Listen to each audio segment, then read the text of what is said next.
Nein, kein Teams. Nein, ist kein Teams. Doch, du hast den in WhatsApp. Ich habe dir den Link in WhatsApp geschickt. Das andere ist ja, nein, du nimmst nicht per WhatsApp teil, nein, du nimmst über Zoom teil. In WhatsApp hast du den Zoom-Link.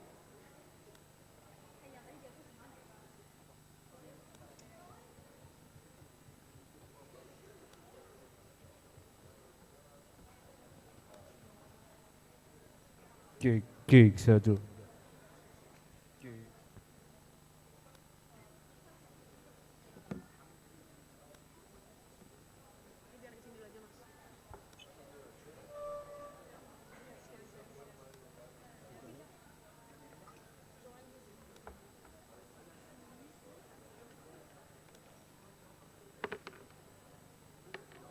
yes. Enggak, enggak.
Oh iya, iya.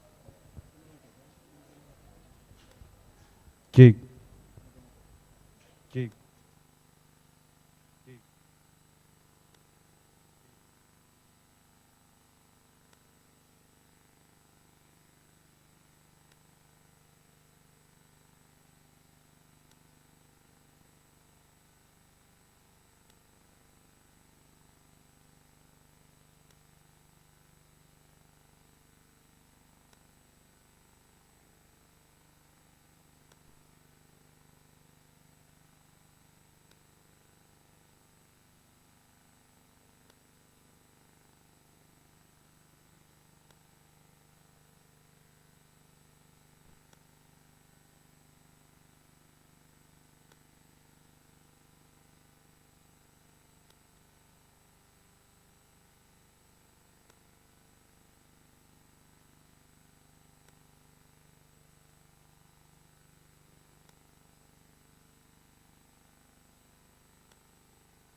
transkribiert, ja. Polymedia, also ich sehe was. Siehst du mich?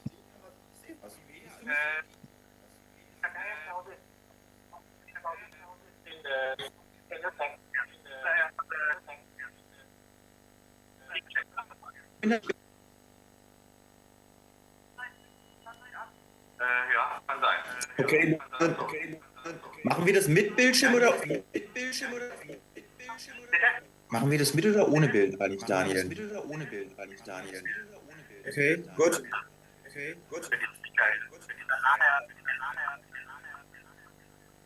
Okay. Hallo.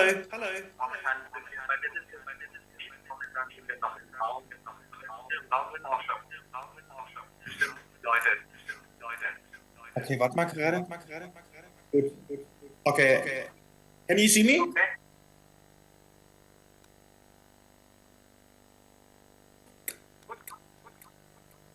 Okay, ja. Bis gleich, ja. Daniel, bleibe ich einfach drin jetzt? Soll ich einfach drin bleiben jetzt?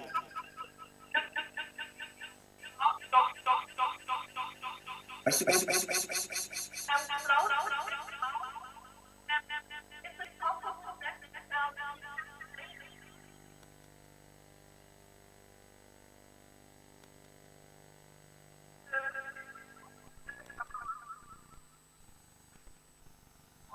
okay. I make the video. I make the video out and the camera out, and then I'm waiting. All right? Yeah. Okay. So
aku masuk pon.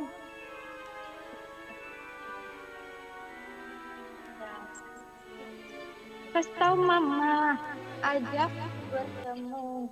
Kapan rencana? Esok lusa atau malam minggu? Malam minggu.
Oke, selamat siang Bapak dan Ibu, rekan-rekan mahasiswa yang sudah hadir, dimohon untuk menempati tempat duduk yang telah disediakan. Boleh saya dibantu demi kenyamanan dan ketertiban acara hari ini, pintu boleh dibantu ditutup dan yang menggunakan handphone dalam nada berdering mohon diganti menjadi nada diam saja atau bergetar saja. Terima kasih.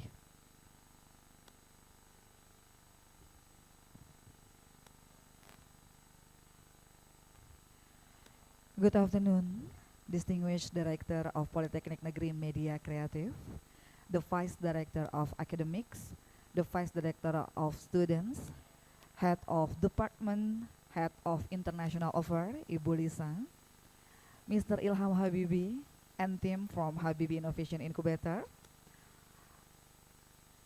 Ibu Uta and team from Excel Springer, welcome, and also all lecturers and the students. Welcome to the public lecture, The Role of Creativity Industry in the Indonesia-Germany Innovation Ecosystem and Demo Day. Please give applause.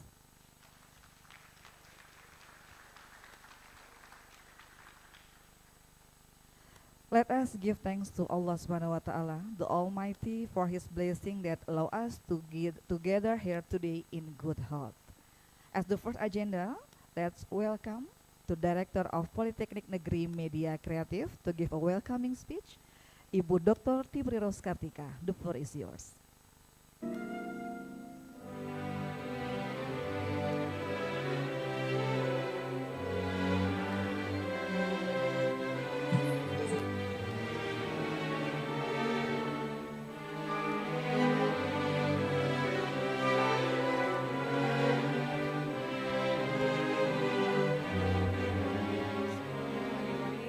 distinguished keynote speaker, Mr. Ilham Habibi, Chairman of the Board of Trustees of the Habibi Center.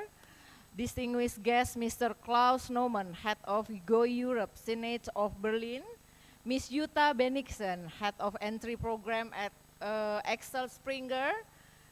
Mr. Daniel Tumewu, co-founder of Habibi Innovation Incubator. Distinguished delegation from Habibi Innovation Incubator, respected Vice Director of Polymedia and member of the leadership team, our student exchange participant from Berlin, and dear Polymedia student, and ladies and gentlemen, good afternoon and very warm welcome. In honor for me, on behalf of Polytechnic Negeri Media Kreatif Polymedia, to welcome you to this international public lecture here at our campus. Today is a meaningful moment of Polymedia. We are deeply honored to honor Mr. Ilham Habibi is our keynote speaker. And to our students from Berlin and from Polymedia, this is your opportunity to learn, engage, and be inspired. With that, I'm pleased to officially open this international public lectures. Thank you very much and enjoy the session.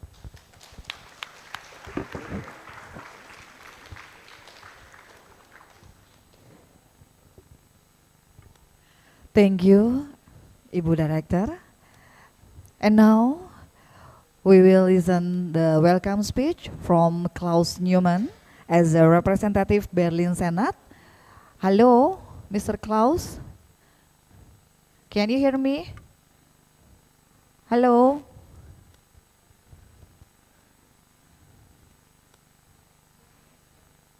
Hello, Mr. Klaus Neumann.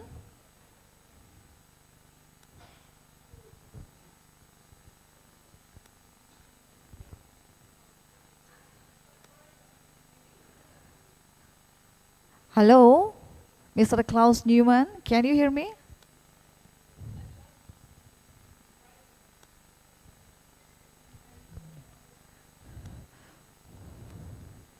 We will listen the welcoming speech from Klaus Neumann by Zoom.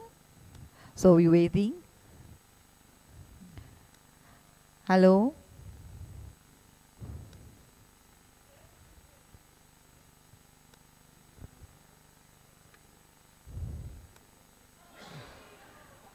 Hello, Mr. Yes, Klaus. Can you hear me? All right. Okay, Can you hear alright. me? The floor is yours, please, Mr. Klaus. Can you hear me? Excuse me, can you hear me? Yes, please. Okay, wonderful. So, good afternoon, ladies and gentlemen. I'm happy we will have today the highlight of the first pilot project between Jakarta and Berlin in the area of vocational training. I would like to say hello to all trainees from Axel Springer, to the students from Polymedia, and as well as to the colleagues from Habibi Innovation Incubator and Ilham Habibi. Moreover, I would like to greet Ms. Ocha and Ms. Buhandika from Polymedia, and Jörg Reinbold from APX, and Hertfeld and Wester. I'm happy we can see today the results of 2 weeks working with the Indonesian Berlin teams, and I'm happy I can join that. Thank you very much.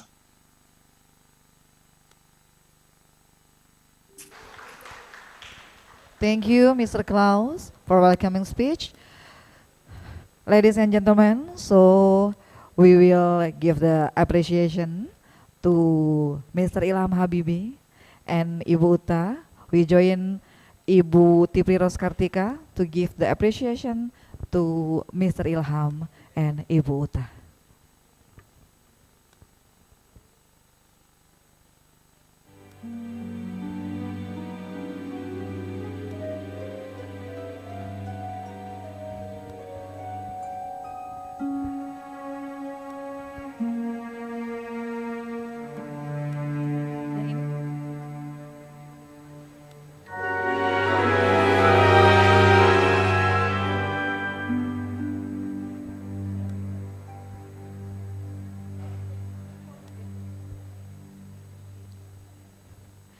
Okay, this is the souvenir as an appreciation from Polymedia to Mr. Ilham Habibi and Ibu Uta.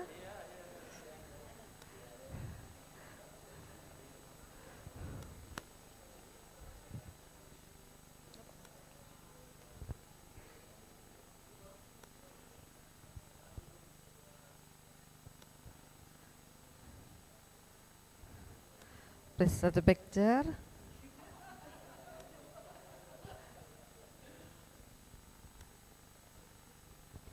Okay, take picture with the Ibu Uta, and Pak Ilham. One more. Maybe the vice director, Ibu Handika, Ibu Anin, and Pak Yunus, please.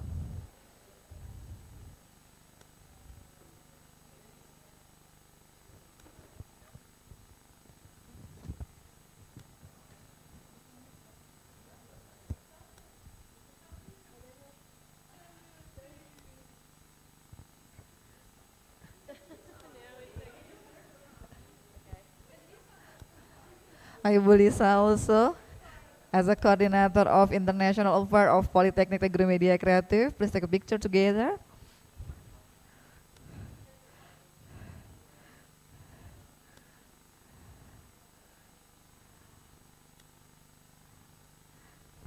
Thank you.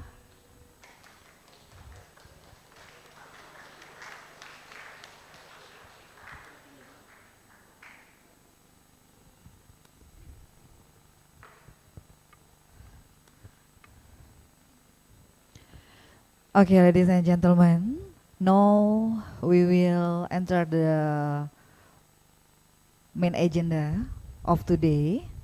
There's the public lecture with the themes the role of creative industry in the Indonesia-German innovation ecosystem. And please, all students, after we listen about the public lecture, we will see the demo day. So hopefully we will in this aula until finish the agenda. Okay.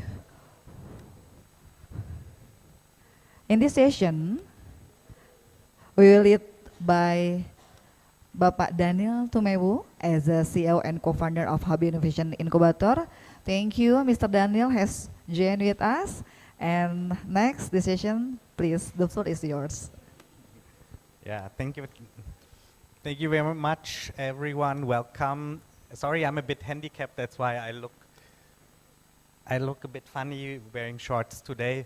Maybe you can take an example and use that as a university uniform moving forward. Oh, thank you. Yeah, let's continue this session with a couple of questions from two interesting experts. But then if you have questions to the speakers, feel free to raise your hand. We will probably have the chance also for the audience to ask some questions before we go to the main part of today, to the interesting presentations. So therefore, I'll welcome, without further ado, on stage with me and virtually via Zoom, our very respectable speakers. We're going to Berlin first, right? You done? So the first up is Jörg from Hartfeld, a venture capital company in Berlin. He should be joining us via Zoom now. Let's check. Jörg, are you there? Hi. Hear me, I'm also there. There you go. Hi, Jörg. Hello. And good morning, good to see you. Thanks for joining us. Thanks for taking the time. Before I have a few questions to you, maybe just a general hello. Maybe you want to address also our audience here. As you know, there are some of your colleagues from Germany in the room and a lot of Indonesian students. We have a full house here of probably 100 people and also a lot of people joining us online. So happy to have you on. Yeah, I'll give it to you right away. Thank you. Thank you so much. And believe me, I would very much like to be there right now. But being here, I have some thoughts I want to share with you. And let me start with introducing me quickly. So I'm Jörg. I've been an entrepreneur and investor for the last 13 years. And I'm the general partner of Heartfelt, which is a venture fund that we started with Axel Springer as one of our big investors, and Porsche, the car manufacturer, is one of our investors, and 90 more people and companies. I hear a very strong echo. Jörg, sorry, can you give us a second? We have a bit of a technical issue here. Now I don't hear you Just anymore. hold your thought. Maybe in the meantime, while we are fixing the technical issue here, I'll ask the other panelists to join me on stage real quick. So that's Ilham Habibi, doesn't need any introduction. Ilham, join me on stage, please.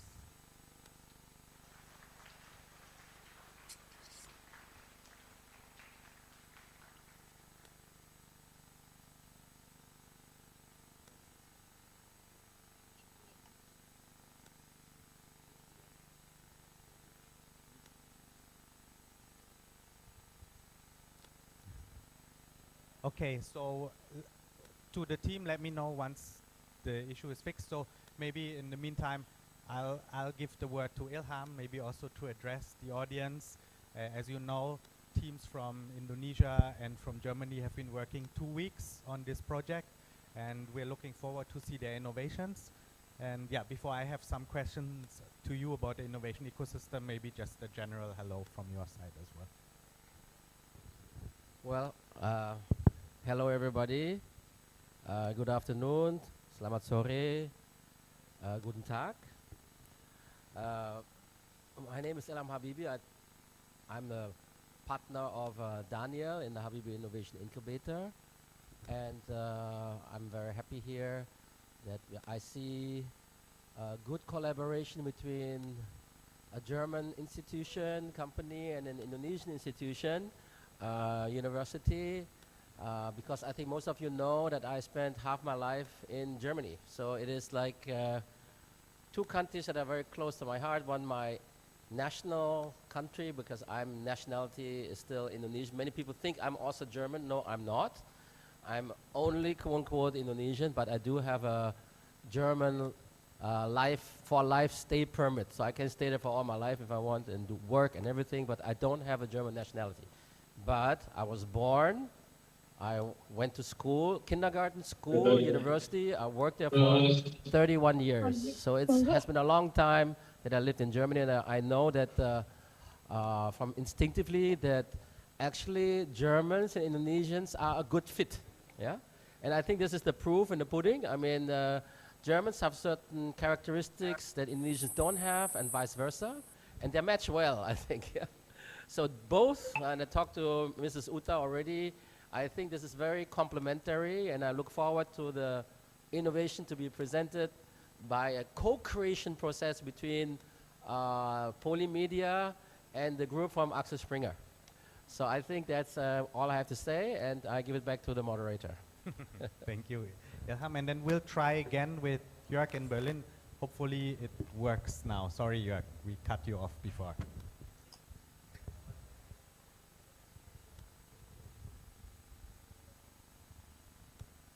Let's try again.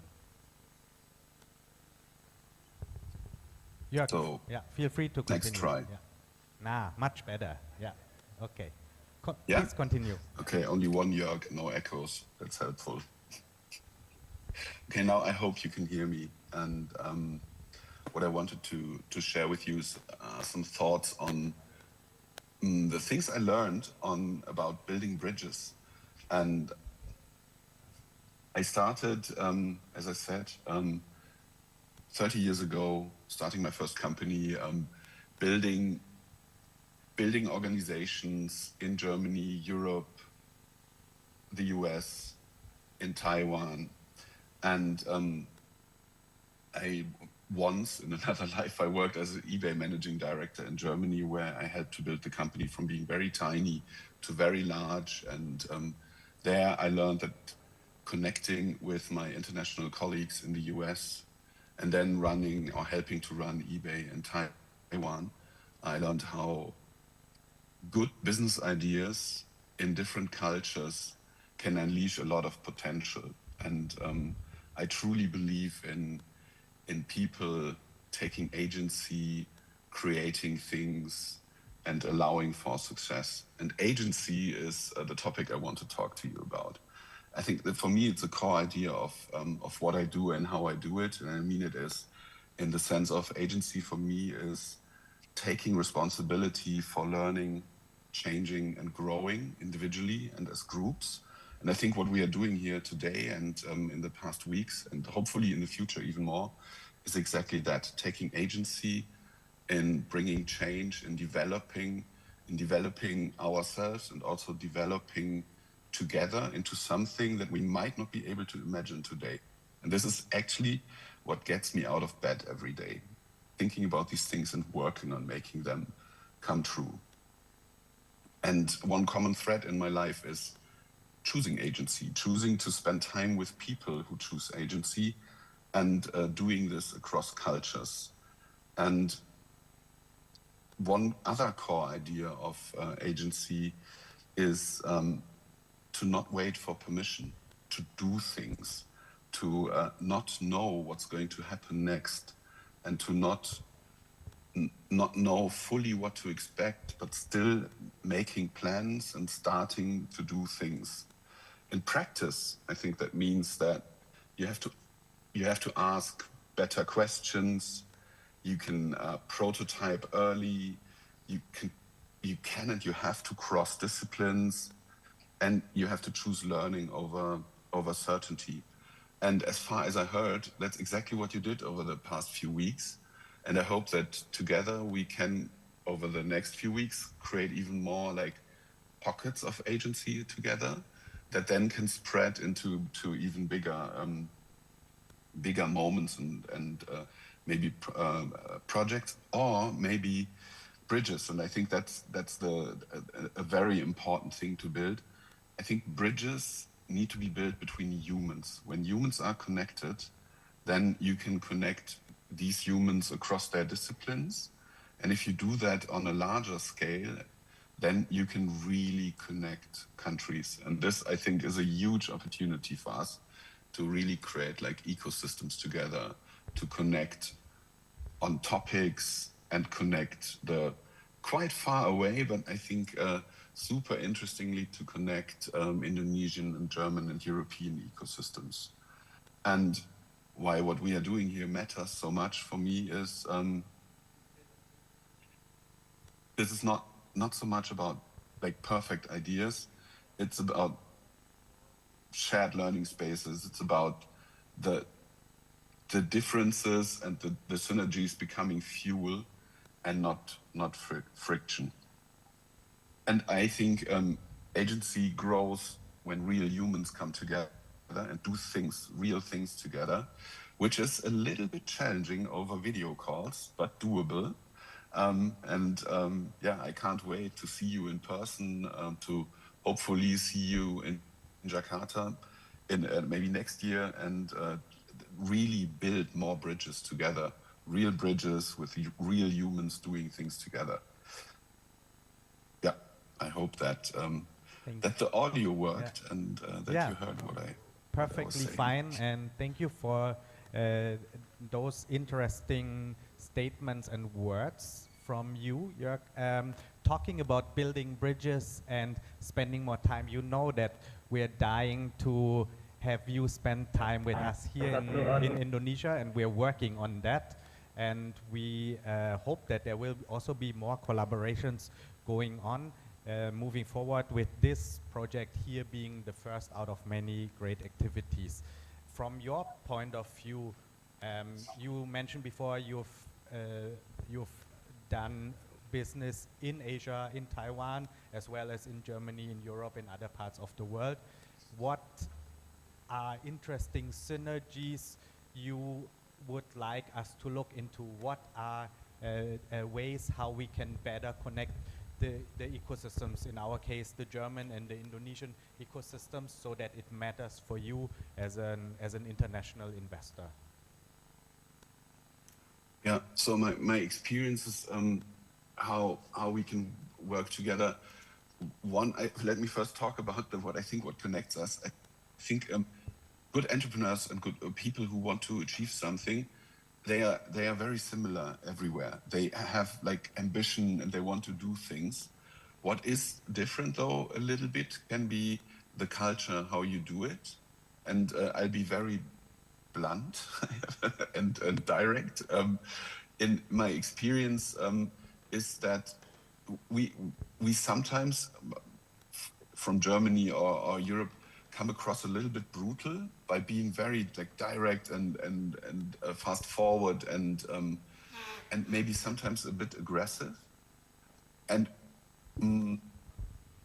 we also like we don't sometimes care that much about hierarchy, which can be confusing. And when I worked in Taiwan as managing director, I remember that a lot of my colleagues found it in the beginning irritating when I invited them to brainstorm. And the way I was used to brainstorming is that brainstorming mode takes away all hierarchies. Ideas need to be put into the room, and it doesn't matter who has the idea. And this was something that we had to practice together. And one big experience I made was that when you start to work together, it's good to have two layers to work on. One is the actual layer where you get things done, and the other layer is the layer where you align with each other on what did you actually mean? Why did you do that? How did you mean that? And how did I receive it? And I also have to admit, when I started working, for example, with Taiwanese people, we sometimes had some minor irritations because I, without the intention, insulted them a bit. And this might happen to you for those of you who come to Germany in two weeks. There will be maybe some things that you find irritating. The good thing is you can mention them. And I will do everything to make sure that that we will always have this layer on top of our conversation to align with each other, to understand each other, and to actually spend time on what matters most. And what matters most, I think, are two things. One is the getting things done thing, and the other is the connect on a human level, understand each other, and really build bridges by including our cultural upbringing. That was quite a thing to say, but I think it's what we need to do. We need to get to know each other and then do stuff. Yeah.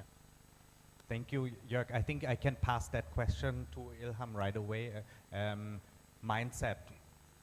You obviously know both mindsets, right? The Indonesian mindset, the German mindset, if we can even generalize that.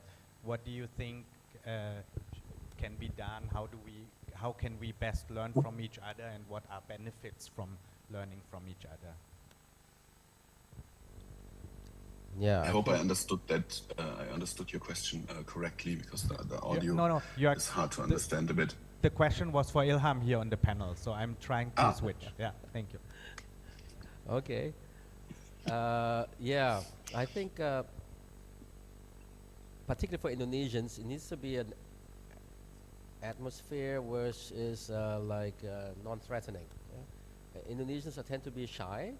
I mean, many that I know in the beginning. Yeah.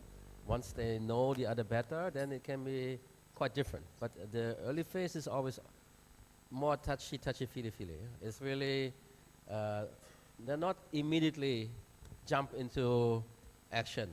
Yeah. Most of the people that I know. But if the atmosphere is comfortable and non-threatening and they know one another, then it can be quite productive actually. Yeah. I think that this combination of two cultures that are very different from one another actually, although they also share some things, yeah, which are surprising. And one thing I've noticed, the things that I think are shared between Indonesian and German culture is surprisingly the way decisions are being accepted. It's more like a communal. I mean, everybody has to buy in a way. Yeah? In Germany, yes, the majority decisions are accepted, but it is, I think, also common practice to make sure that everybody is sort of like on the bandwagon as much as possible. I mean, we have in Germany laws actually that prescribe that in the company, the employees have a right to say something if the company has more than a certain number of employees. Yeah? I think that's through the board of commissioners. I think. Yeah? So that is something that shows a certain character of German culture that is very similar to Indonesia. I think. Yeah. Only, I mean, this is one sector. So the way that Indonesians deal with one another and they have expectation from one another, this is very similar to Germany. But the difference, I think, is basically, of course, the history, the geographic location, which does a lot to culture. I mean, in Germany we have 4 seasons. In Indonesia we don't. And in Germany is in the middle of Europe and has had very difficult periods in the history. Indonesia is a bit off the beaten track. I mean, we have had some difficult periods, but we are not like China and India. There were lots of countries and nations going through the country or even attacking it. That didn't happen so much in Indonesia, although we had, of course, colonization in it. So history plays a role, geography plays a role, and but I think this mixture between Germany and Indonesia is, I mean, if you think about creativity, I think is best if you have a big diversity. Yeah? Diversity is actually good for creativity if there's an open atmosphere where people really want to learn from one another and want to understand what the other and why the other person is doing exactly what he or she does. Yeah? And that comes back to the original thing that I said. You need this non-threatening atmosphere, particularly for the Indonesians, that they feel comfortable with and really can thrive and come up with their many ideas that most people have in Indonesia, but maybe are afraid to advance the ideas or even expose the ideas in the very beginning. Yeah. Okay. Let's stay a bit on the Indonesian ecosystem.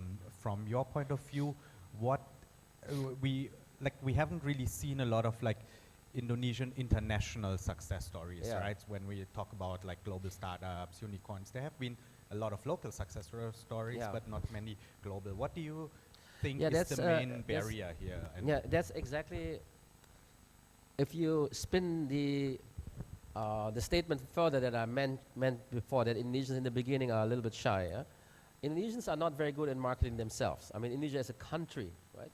We are a country with 280 million people, and we have so many beautiful tourist destinations.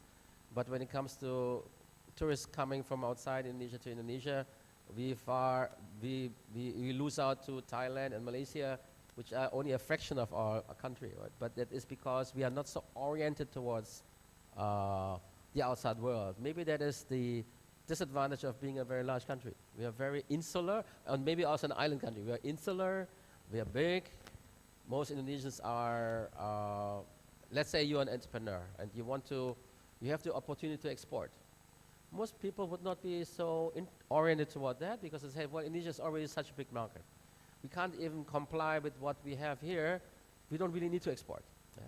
Yeah? Many people think like that still, but I think more and more people are now understanding that export is not just to make money, but it's also to increase your level of excellence in doing your business because you become more creative, because you get more ideas from outside. You actually also become more competitive because you don't compete only with the people you know in your own backyard, but you have to compete with people that are very different from you, and you can learn from those people.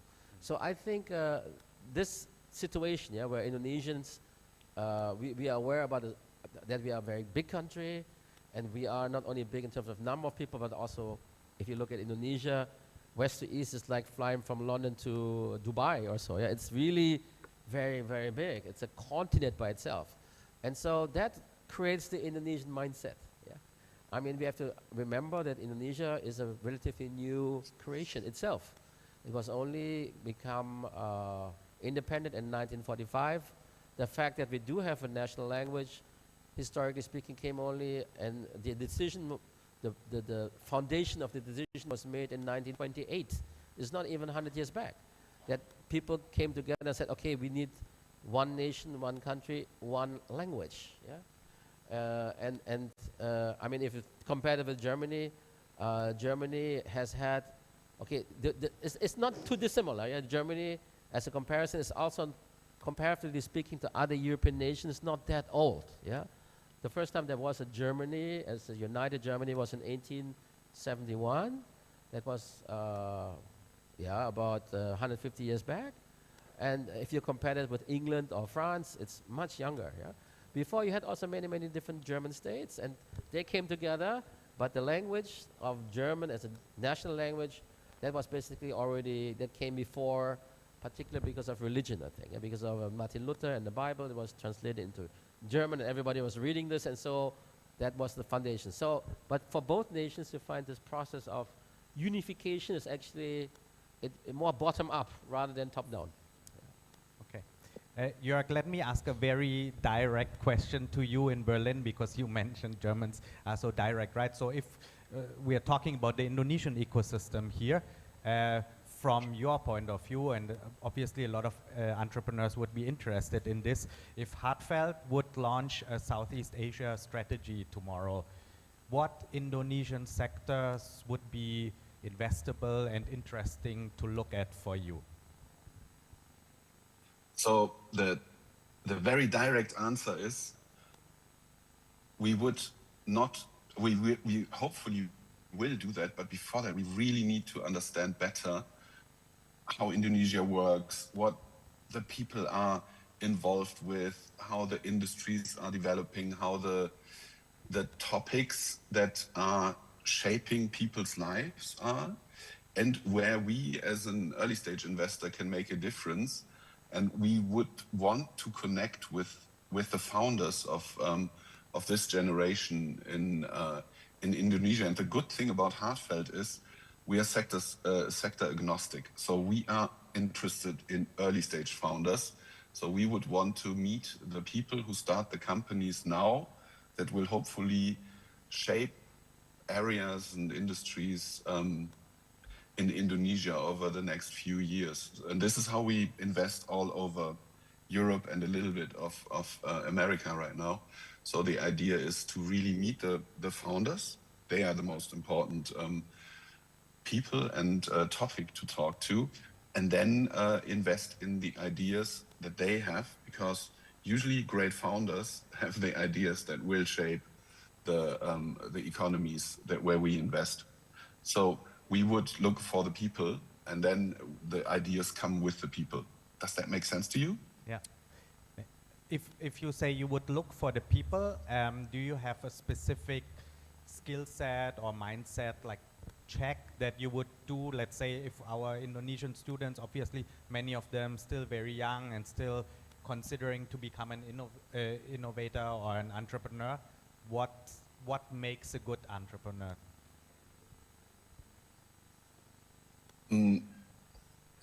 I think a good vision, some kind of fearlessness, a good perception of reality in combination with a very good ability to dream. And dreaming, I mean this in a very romantic and also in a very practical way. So you need to be able to dream qualitatively and quantitatively, and then make plans and turn them into reality. And then, and this is, I think, the key to success, understand the realities that you create and understand where your plans actually worked and where something else happened. And then deal with the realities you create to iterate the plans that you make and get to success. And doing all this while keeping the energy alive, which I think can be like amazing if it works, but it can also be challenging at times because when you choose the entrepreneurial path, you choose quite a lot of freedom, but also quite a lot of challenges and things that you need to organize.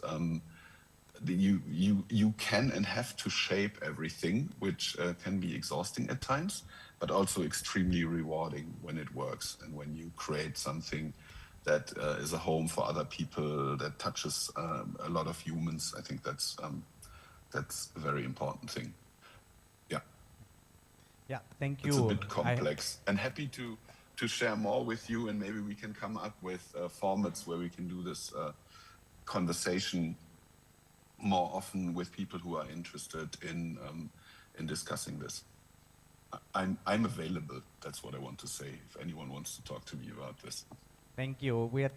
Did anyone record this? So then we'll remind you. We are more than happy to have you over and get all the insights from you.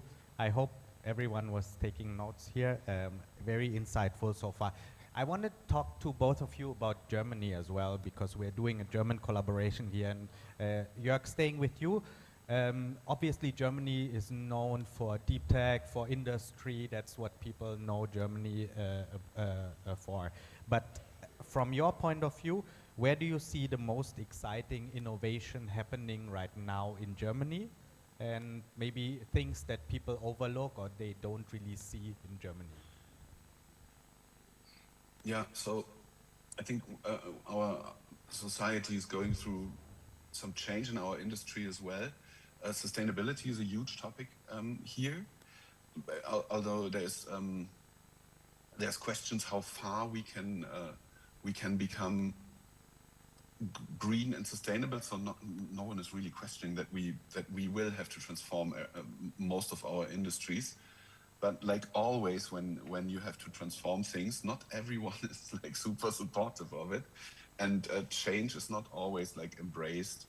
So our biggest industries, like for example the automotive industry, is going through quite some massive change. Porsche is challenged, who are one of our big investors.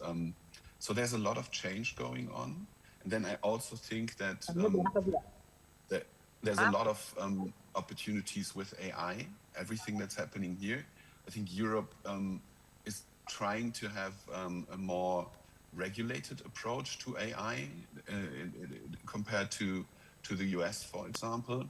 So there is massive opportunity and also a lot of discussion, okay, how will that work and how will our societies develop if the way we work will change, and if not, like more people, all the people might have less things to do, and how will this shape our societies? Lots of questions right now, but also many opportunities. Yeah, thank you. I want to go to Pak Ilham here in Jakarta with a similar question, because you know the German ecosystem very well as well. And obviously also the Indonesian. So from your point of view, which type of German deep tech or let's say industrial startups would be interesting or would you believe could scale here in Indonesia if they adapted correctly to this local market? Okay, I think Indonesia would be, I'll give you 3 examples. One would be, and I talk about deep tech, yeah? Everything with marine and maritime applications. Indonesia is a country which consists 70% of islands. We have shipbuilding industry here. We have some universities that teach also maritime or marine engineering. But I know that in Germany, traditionally, the shipbuilding industry has been very strong.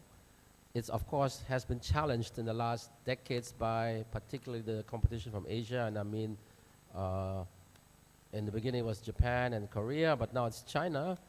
But when it comes to building very high-tech special marine vessels and the science around that, Germany is still very good. Yeah? And I think the opportunity to collaborate between parties in the marine call it marine transportation related industry and technology is very big. Yeah? Indonesia is, and it has happened in the past. Yeah? There are quite a number of German shipyards. I don't want to mention them name by one, but if we would go from one harbor to the other with using the Indonesian state-owned passenger ship line, most of the ships are from Germany. People maybe don't know this. Yeah, they were built in Germany, and some of them were also built in Indonesia. So this has tradition already. So that's one thing that I think has great potential. The other would be, and Jörg talked to us about this already, related to sustainability. Indonesia is definitely a country that has a lot of resource when it comes to renewable energy. And I'm not talking about solar and wind only. In fact, Indonesia does not have a lot of wind-based potential because we are at the equator, and the average wind speed at the equator is not as high as, for instance, in Germany. So wind in most cases is not that feasible, but we are one of the largest, countries with the biggest geothermal potential, or call it biomass. You can turn biomass into gas, or you can burn it right away, compress it, make a lot of things out of this. Even fuel you can make from biomass, and we have all kinds of biomass in Indonesia. Then also, which is quite exotic for most people to hear, but is again marine-based renewable energy like ocean current or tidal or wave. Indonesia being a marine country, right? Or maritime country with 70% water. So that is another. The last thing I like to mention is also related to sustainability, but from a different angle, and that is everything related to climate. I think I've had discussions in Berlin actually with one of the leading research institutions in the world when it comes to climate, which is the PIK, P-I-K. In Indonesia it means Pandai Indah Kapuk, but it's not that. It's the Potsdam Institute für Klimaforschung, or for climate research. And I met the boss. His name is a Swedish guy. I forgot his name. I was there with the minister from Indonesia. We had discussions. And Indonesia is a very, I think one of the major interests that I've seen from German government in Indonesia is also the fact that Indonesia can contribute so much to solving the climate problem, but also can contribute so much to carbon dioxide emissions.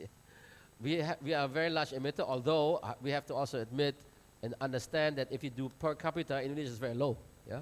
Because we have 280 million people, and we are maybe emitting a lot of gas, but it comes to a large degree, say, from certain geological or from the fact that our tropical rainforest that is one of the top 3 largest in the world, and there's Brazil, there's Congo, and there's Indonesia. These are the 3 big ones. And so how to basically work with this? Yeah? It needs to be sustainable. At the same time, people also want to benefit from it, and they need to live in the forest, with the forest. And I think Germany, again, can provide a lot of technology, how to monitor, maybe from space, how to basically monitor also not land-based, and how to basically use the biodiversity you can find in the tropical rainforest for the benefit of humanity, I think. And that is something, I think, where Germany can, with its many research institutions, either independent or from the universities, can, I think, contribute a lot to what Indonesia can do with its potential to be a part of the solution of the climate challenge, climate crisis that we face in the world. Okay. Thank And you. there are, I mean, Jörg talked about startups, yeah? There are startups in climate in Indonesia. There are startups with marine technology. I know companies that do marine-based or maritime drones. Also, there are startups, of course, regarding renewable energy. So we find all of that. It's not only about consumer tech in Indonesia. Yeah. Okay, we are running out of time, unfortunately, but I want to just check if the audience wants to ask a question. We will maybe have time for 1 or 2 questions maximum, so be quick, otherwise I'll ask my question. So is anyone here in the room who wants to ask a question? No. shy. Okay, there's one. Yeah, maybe. Do we have a mic? Do we have a mic?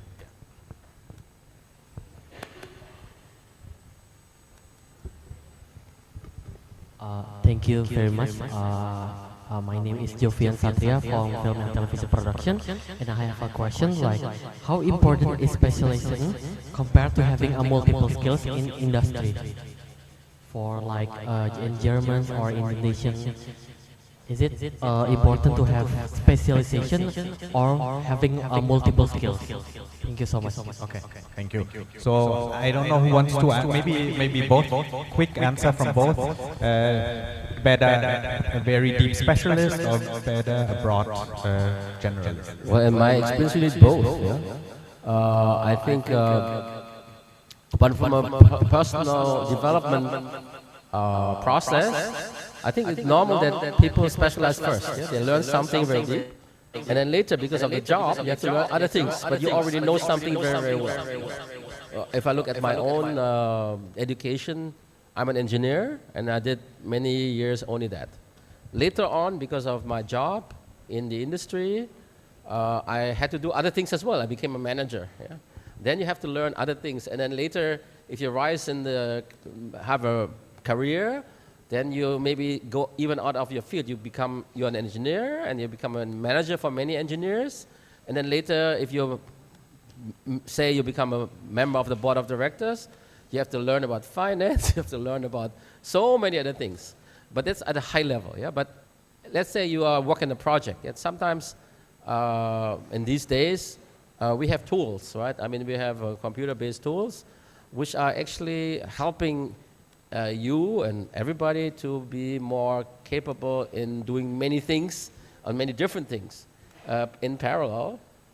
Maybe not at a very deep level, but good enough in order to make a good decision and to basically be good leader, I think, yeah. But I think personally that it helps a lot if everyone has some specialty, something that we know very deeply and very well, because it helps us to understand, I think, other people that maybe have also the similar depth in their knowledge, but in a different field, yeah. And then we can understand through analogy how they come to that conclusion, because we have a similar thinking process through our own specialization. That would be my... Maybe Jörg, to you in Berlin, how do you see it?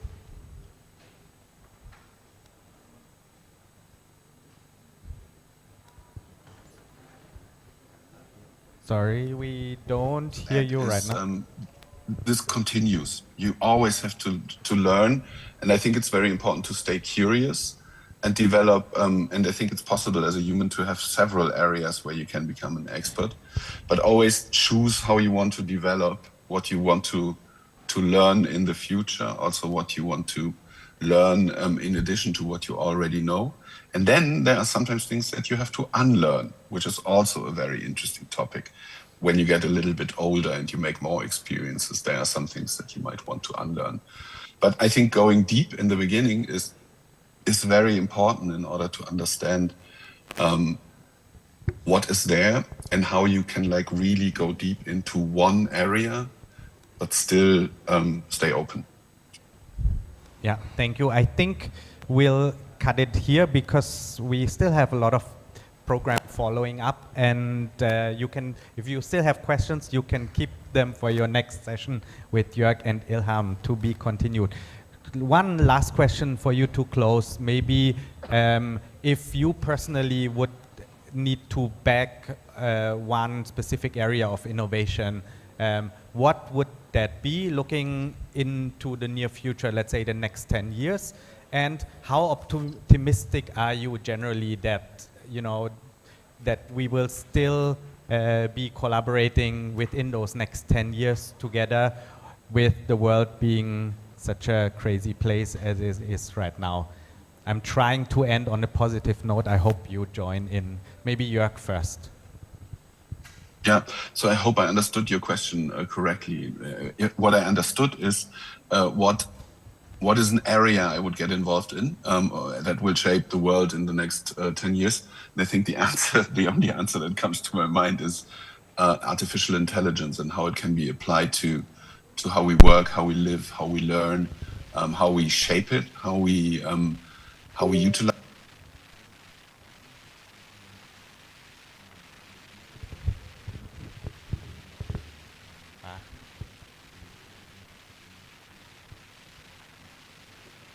Sorry, we're losing you Yeah. for a second.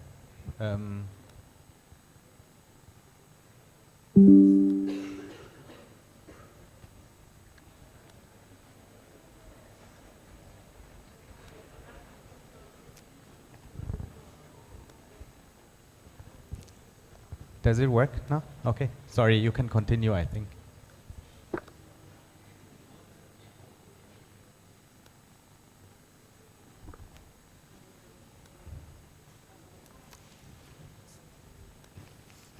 I think you can continue, Jörg, if you can still hear us.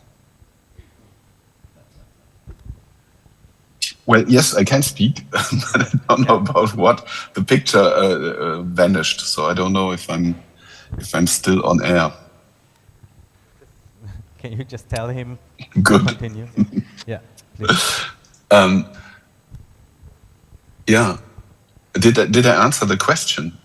So if I understood the question correctly, I think that would be it. Like really understanding how you and we can utilize AI and shape it, create it, learn about how it's made, study how you can build large language models, identify what other technologies can be built, deal with rule-based AI, figure out how we can use it to shape the future of our economies and also our societies. And the romantic Jörg thinks that we have a new co-inhabitant on this planet, and that's AI. It's still a little bit stupid today, but it will get better and better.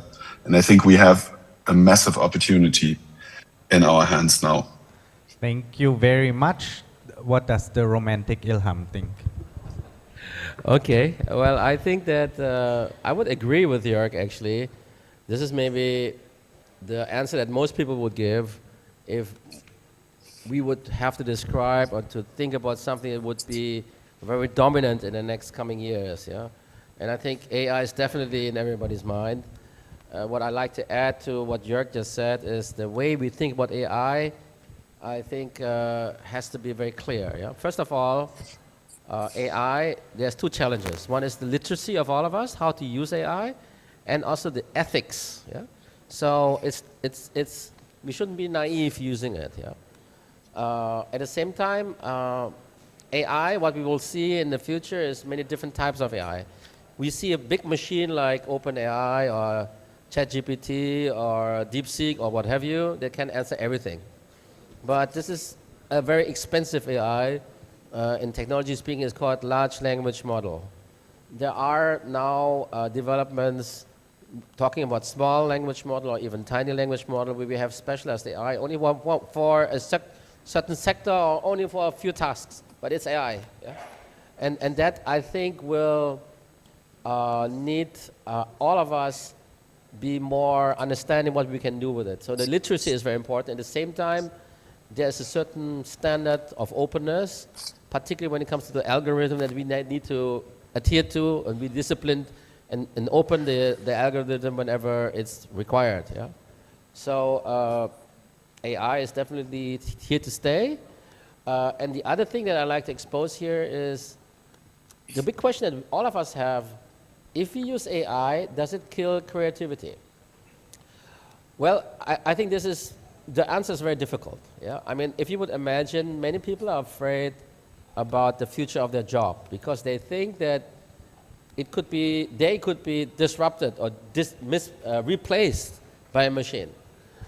On the other hand, what I read in many literatures is that AI will actually, in many cases, not replace, but they will more empower the job. So people can do much more with it. But one thing I think is clear: the part of the job or the jobs where the added value of the human is very small and is actually repetitive, these kind of things can be automated through AI as well. And these kind of jobs are part of the job, they will be less and less, I think, yeah. So I think when it comes to, I'm in front of a lot of students that have to be very creative by definition. I think if everybody would have a tool that could help to basically realize the ideas that we have. There's many ideas that we have, but we cannot realize it because we are lacking the tools. And we need something like a sparring partner to come to bring to land the idea, to make it a reality. I think AI can be a very nice tool for that. Yeah. Okay, with that, thank you very much to both our panelists, Jörg in Berlin, Ilham here. A round of applause for them. And I would like to ask you to maybe stay for one of the presentations, because we will have 5 great presentations coming up, and maybe hear some of your comments to that if you still have the time. Yeah, with that, I'll give it to the MC right away, and maybe we can call up the first group.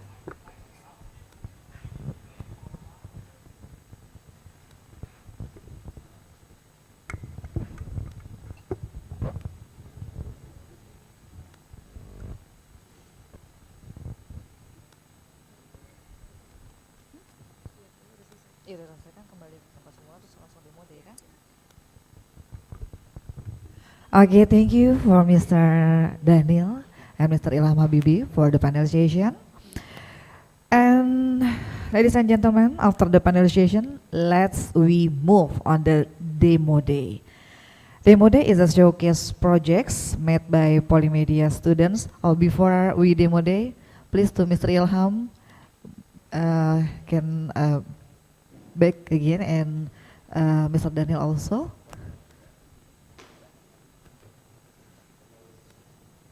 Okay.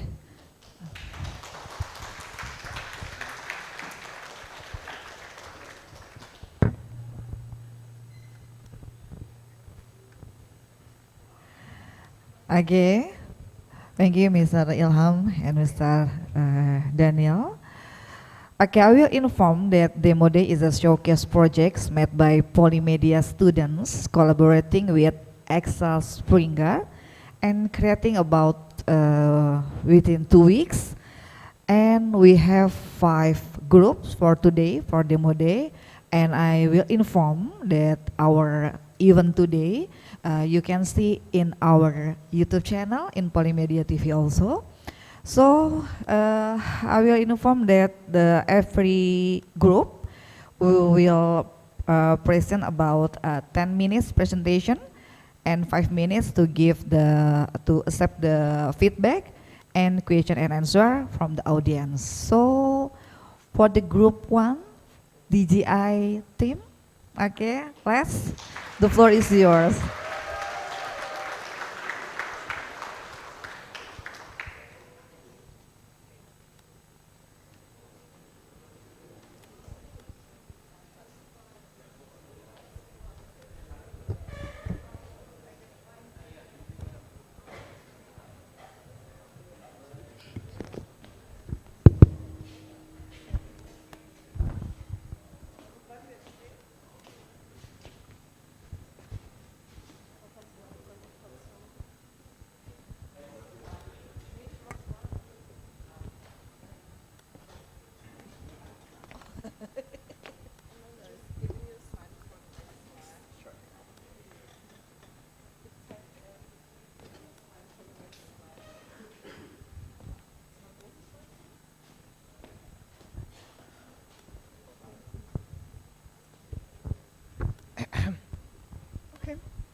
Hello everybody, thank you for your attendance. We are the DJI group and my name is Samira.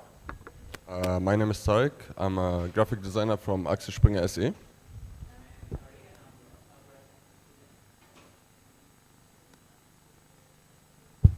My name is Ari and I'm a broadcasting student.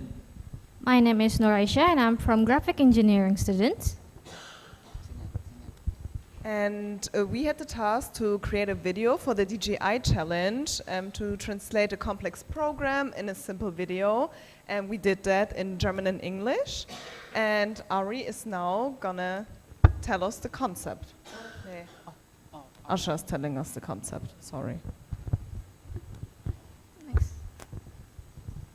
Okay, so here's the brief explanation of DGI. What is DGI? DGI is a digital green innovation. Is a Team Europe initiative supporting a people-centered digital and green transformation. Co-founded by the EU and implemented by JIS, it strengthens the green tech startup ecosystem and support Indonesian transitions to sustainable and climate resilient future.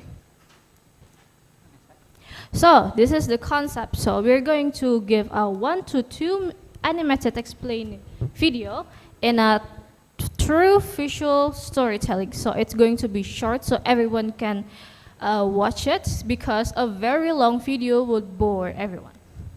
Voiceover available in German and English for international reach, and we're planning to add subtitle in Indonesian and in other language if the video is high in demand. And the purpose is to clear, engaging, and accessible communication within a short time frame. And the approach is combine animation and narrative to capture attention and deliver key message efficiently. Okay, next slide. Okay, so here's the brief of the video. See, this is the animation. We make it into a short animation because the viewer is decided in the first few seconds whether to keep watching or scroll. It's basically like when you're watching Netflix, the few seconds like, oh, I want to watch this, or like, nah, I don't want to watch it. Just like that. And storytelling video with strong hook achieves significantly higher engagement than it's just traditional format about like this. We want it to be like engaging through this. Okay, move to next slide. Okay, next slide. Yeah. So on the video, the first thing we talk about the problem. What's the problem? The problem is the innovations fails due to missing support and structures, not because of lack of ideas. And then on the video, the frames the challenge. Sorry. Okay, and also we leads to directly to clear call to action, or CTA. Like the CTA is everyone can be part of the solutions. Okay, can we to the next slide? So after we talked about the problem, we also and of course give us solutions. So what's the solution? Solution is DGI, Digital Green Innovations. What is DGI? DGI, or Digital Green Innovation, is an international program that supports international digital solutions with environment and economic impact. So on this video, and DGI is focused on sustainability, climate protections, and scalable innovations. Next. So DGI basically has a 3-step process. The first process is open call ideas from startups, innovators, and founding teams. And then move to the second step is co-creation and innovation studios, which experts help refine and develop ideas. And finally, the last steps is a pilot and funding. It's like to turns ideas into real solutions. Okay, next. And the end of the video is a purpose-driven message, because the final moments shape what people remember most. And at this stage also, it's the emotional clarity is more effective than additional information. So on this video, we make like DGI is memorable, relatable, and distinctive, because we want that DGI, when everyone knows about DGI, they will remember about this, remember to this video. Okay, to next slide. So this is our final video in English. Okay, maybe can play the video. Can we can watch together? Unsere Welt verändert sich schnell. No, before video. So this is an English video. Okay.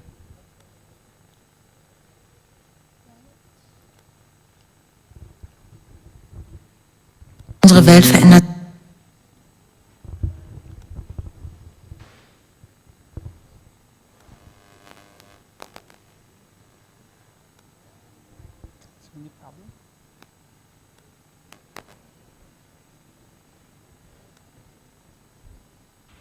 So while we wait, I want to ask some question like, how are y'all doing here? Like everybody's The world is changing fast. The video is starting. Okay. Okay, let's watch the video together. The world is changing fast. Climate crisis, resource scarcity, and growing cities. But what if digital technology could be part of the solutions? Cities face some of today's biggest challenge: mobility, resources, food systems, and climate resilience. Many great ideas for a greener urban future fail, not because of lack of motivations, but because of missing support, networks, and funding. Urban innovations need space, knowledge, and people who collaborate, so urban innovations needs you. This is exactly where Digital Green Innovations or DGI comes in. DGI is an international program that supports digital solutions that protect the environment, enable sustainable business models, and create real impacts. The program follows three steps. First, an innovation call ideas from startups, innovators, and founding teams. Then, co-creation and innovation studios expert help further develop the ideas. And finally, pilot projects and funding to turn ideas into real solutions. The project focuses on sustainable agriculture, aquaculture project, circular economy, smart mobility, protection of nature, and biodiversity. Always digital and always green. Because digital innovation can be more than just efficient. It can be fair, sustainable, and future-ready. DGI connects technology with responsibility. DGI is for everyone who believes in the better future and wants to actively shape it. If you have a digital idea that protects our planets, so Digital Green Innovations is your next step.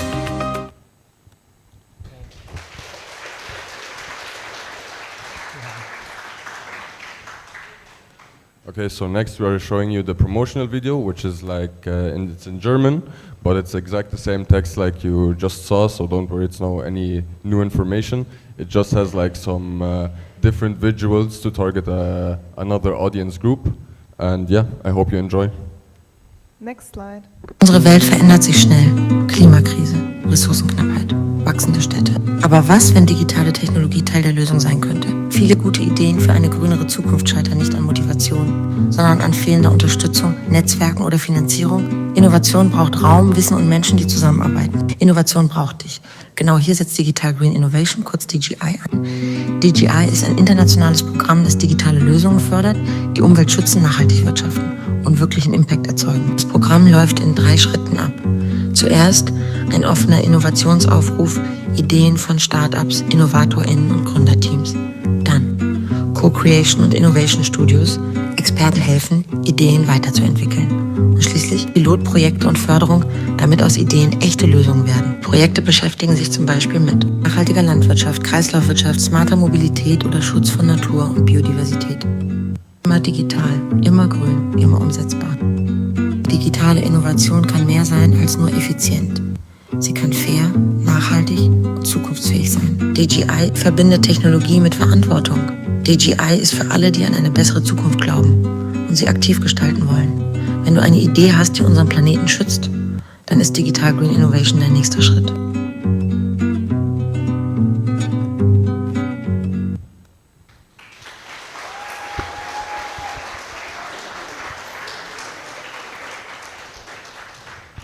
So this was our final product for the DGI challenge. I hope you enjoyed it. Thank you so much for your attention. And innovation grows when we share. Thank you. Thank you. Thank you.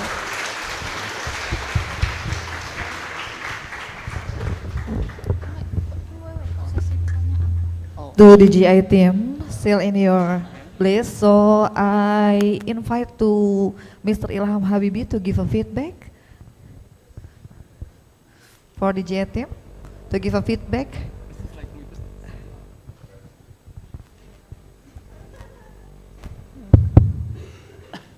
Thank you very much. First of all, congratulations to both teams. I liked your final product. It was amazing for me to see that the teams came to quite different videos, actually. Yeah? And you can, for me, what I've seen is sort of like a manifestation of the various cultures. I mean, Indonesia, you were talking basically, and the person was visible and telling the story, but it was a person that we were looking at. And the person was basically the main focus of the attention. Yes. In the German version, there was basically no person that was presenting, but it was more about the objects. Yeah, what is actually that was visualized. Yeah, so it is. I'm not saying which one. It's more a matter of taste. Yeah, and who do you want to reach? Yeah, I think it depends on who is the target audience. Yeah, other cultures would react better to the Indonesian versions, others more better to the German version. It depends. But for me, what I like to comment is just the result is sort of like a manifestation of the difference in culture. Yeah, and that's it. Thank you. Thank you so much. Thank you, Mr. Ilham Habibi. And now for the audience, any question from the lecturer or from the students? Maybe we can also ask Jörg to comment if he's still in Berlin listening. Okay. Yeah. Yeah.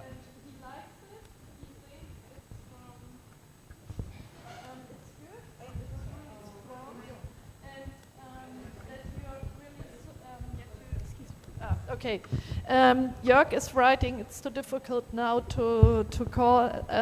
He says he likes it. It was good content, and you really used the technique good. Yeah. Now I said it, and he wrote, "Okay, you can tell them later," but I already did it now. Jörg, I hope it's okay. Yeah.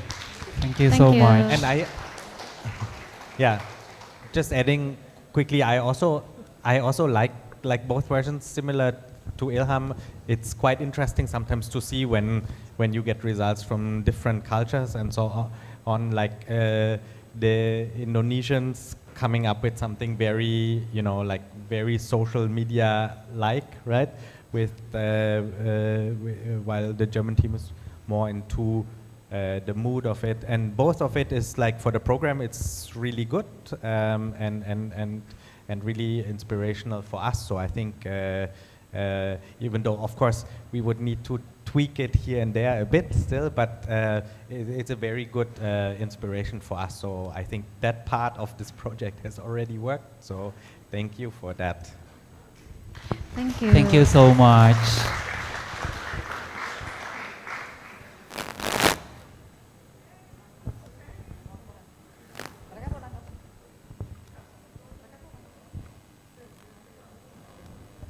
Okay, the student, any comment? No. No, that's No. all. That's all? Yeah. Okay, give applause one more. And please take a picture. And please to take a picture first. Take a picture as a group, DJI team.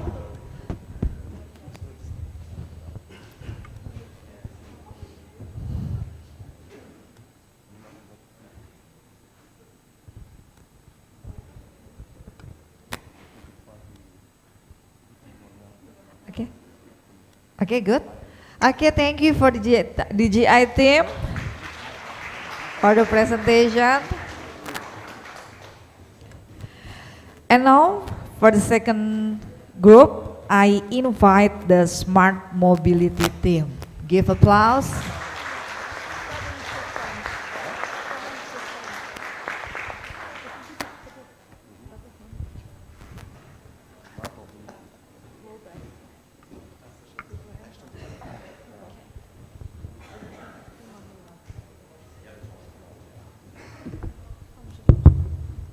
Okay, test. Okay guys, before we want to start the presentation, we want to say that we really appreciate the opportunity to be a part of this program, and thank you for everybody who made this happen, and now enjoy the idea that you will never forget again.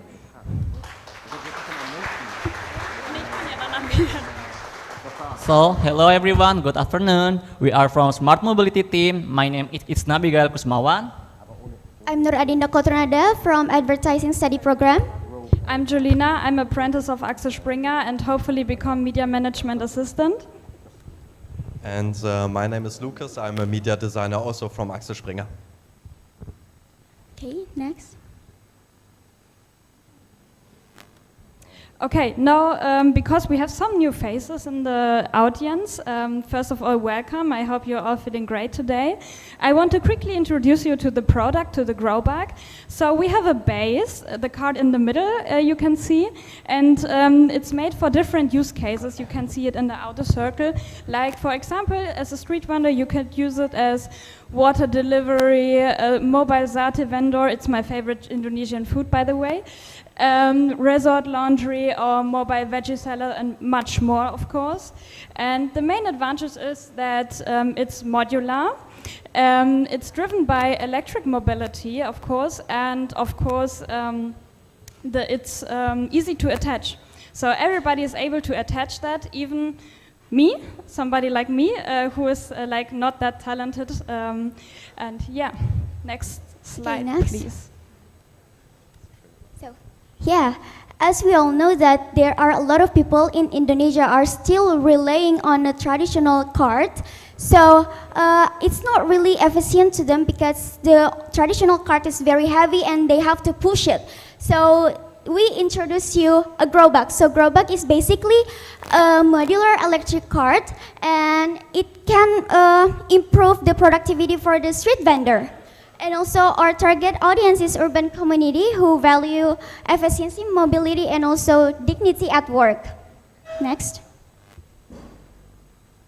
So this is our content focus. The first is like daily reality of street vendor in a busy urban environment.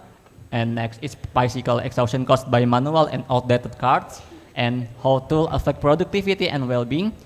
And grow bag as a smart human-centered mobility solution. And the last is a shift from struggle to efficiency and dignity at work.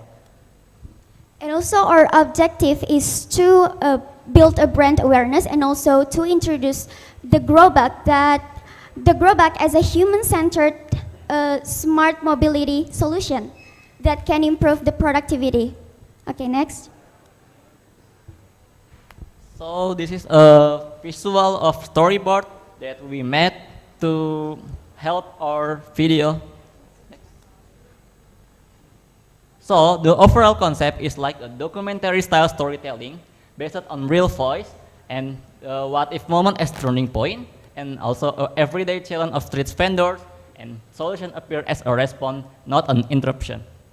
For the creative and unique aspects, we use a real public voice like interview based, and also real dream card drawing from a street vendor as a symbolic transition, and the last is cinematic documentary hybrid. Okay, it's just an additional information for me that even though the product is still in development, this approach allows us to communicate its vision and also impact. We also used AI to generate some part of the video. Okay, next. So this is the video.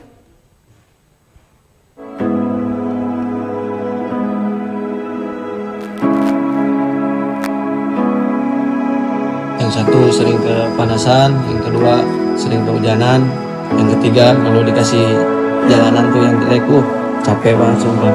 Sering keguling, dirobak. Saya berharap semoga aja ya, semoga ini beralih ke gerobak yang zaman sekarang itu pakai listrik kalau enggak elektrik.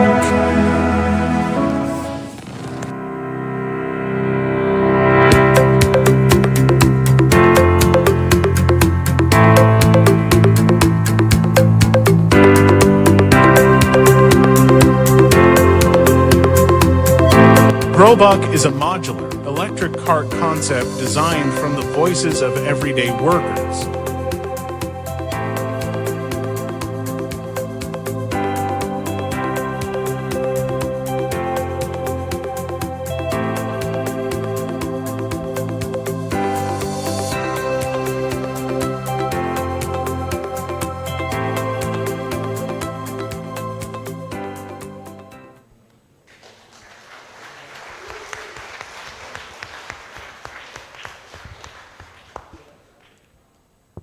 So I hope you enjoyed the first video, because we actually also managed to do a second one. which is more for stakeholders and has more of a cinematic touch, less of the product itself, but more about the feeling that the product is giving to you. So we did a second visual you will see in a second. It contains the most important information as well as a quite dynamic and fast tone and pace. And we also looked after like the licensing, so no further cost for the fonts for the videos because it was all self-made. Enjoy the second video, please.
Maybe that's all for us. Thank you for the attention.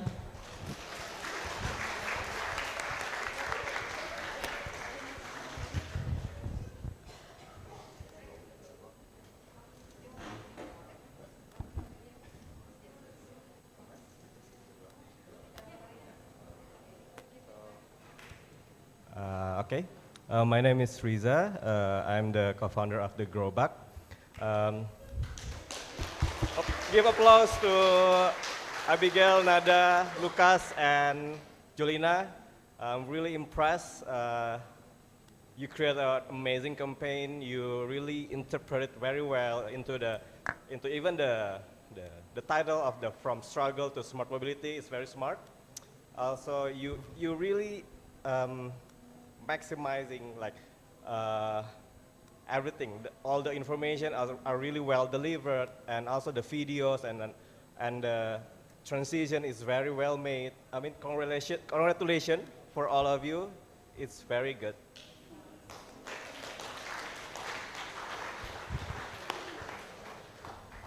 Okay, I invite again to Mr. Ilham give a feedback about this project. Yeah, because you'll be here, so I will ask you for the every group feedback. Okay. Thank you. Again, I like both versions of the presentation and the video. Similar to the first themes, you can see the difference. Yeah, I mean, the one is more centered around the human, and the other one is more centered about what is the object about, what's the problem, what's the solution, etc. I just talked with Uta. It would be interesting to see how this could merge into something joint. Yeah, to see, because there's two different aspects with two different strengths. And as I said also before, it depends really who is the target audience. Yeah, if it's and what kind of life situations are they in? What kind of relationship do they have to the thing described in the video? And then I think one could basically play with both a little bit and maybe make a mix, or some even more on the Indonesian side, sometimes more on the German side. It depends really what the targeted result is. It's like, yeah. Okay, that's it. What I have to say. Thank you. Yeah.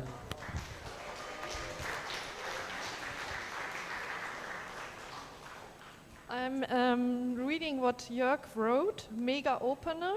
Then he says, feedback summary, very clear and convincing presentation.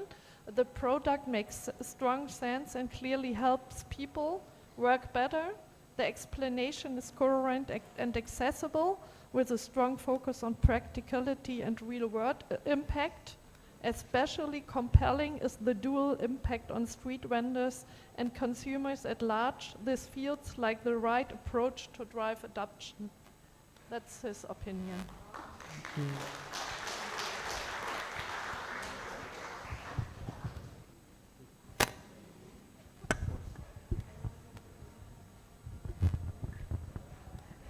Any comment from the lecturer or from the student? From the audience here?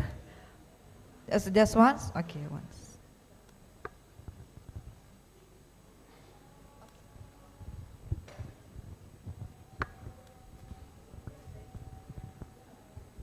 Thank you. Okay. Sorry.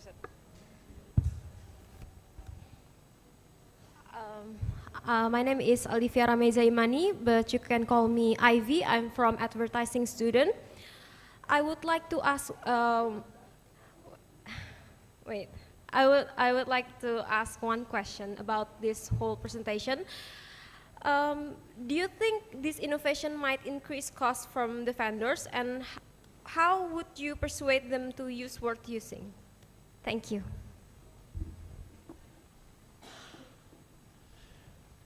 Well, I think. Okay, thank you. Please. Thank you for the question. I think it's all about the scalability of the product. So it will obviously not be as cheap as building your own carts as a vendor, but I think we also had some strategies about like grow back, putting some advertisements on their carts, so the cost could be reduced. It might be a problem. I'm not sure about the numbers because we haven't talked too much in detail, but I think if the product will be scaled in a bigger vision, then it will also be accessible for every vendor. I'm quite optimistic. Okay, from the other?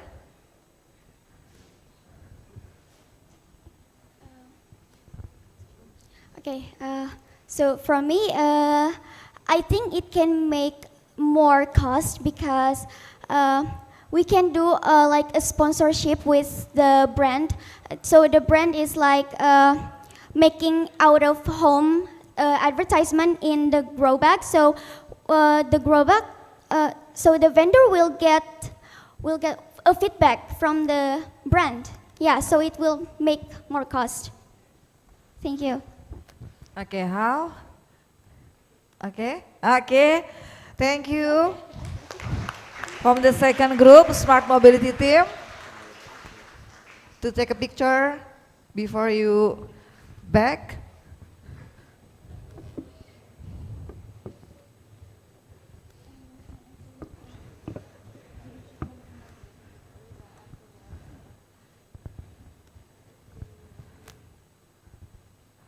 There's so many photographers here. Okay, thank you for the second group. Give applause, everyone, one more.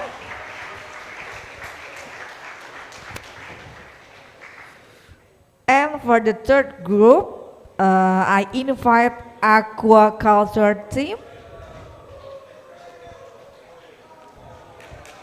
Please, for the presentation. And for the audience, prepare your question.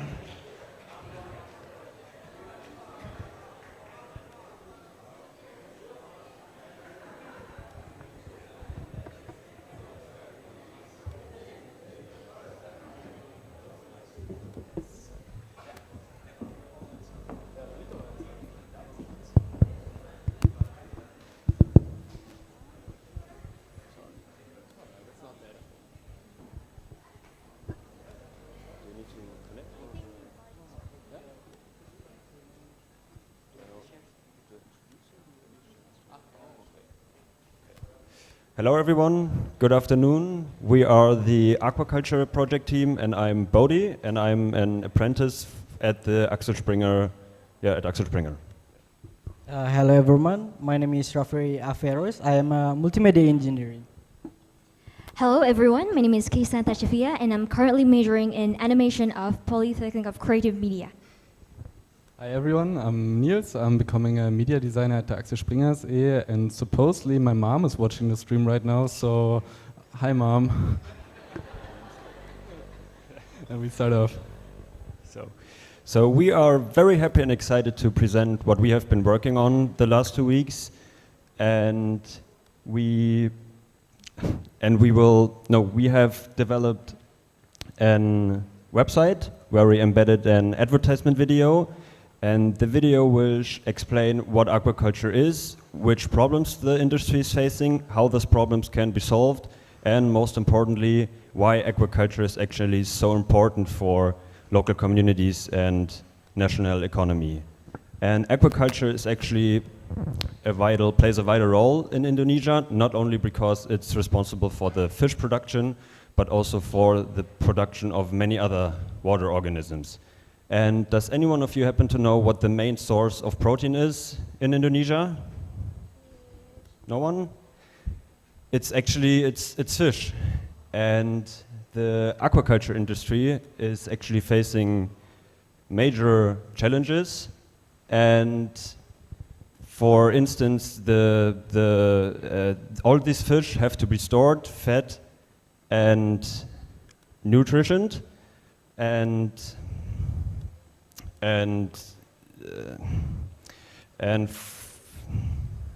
to be stored, fed, and nutritioned, and there are also the feed is very expensive, and the fish is very expensive. Yeah. So you can see the fish feed are very, very expensive. That's why we in aquaculture project here try to make a replacement and also a very organic fish feed that can be produced and reused with Azoa. Yeah. And there are aeration systems that actually are supplying the fish with a sufficient amount of oxygen, and these aeration system can consume up to 30% of the total farm's energy use. And there is another critical issue, and it's another critical issue that the fish are not monitored, and it's the low survival rate of the fish. So nearly 60 to 70% of the fish are actually only reaching the production phase.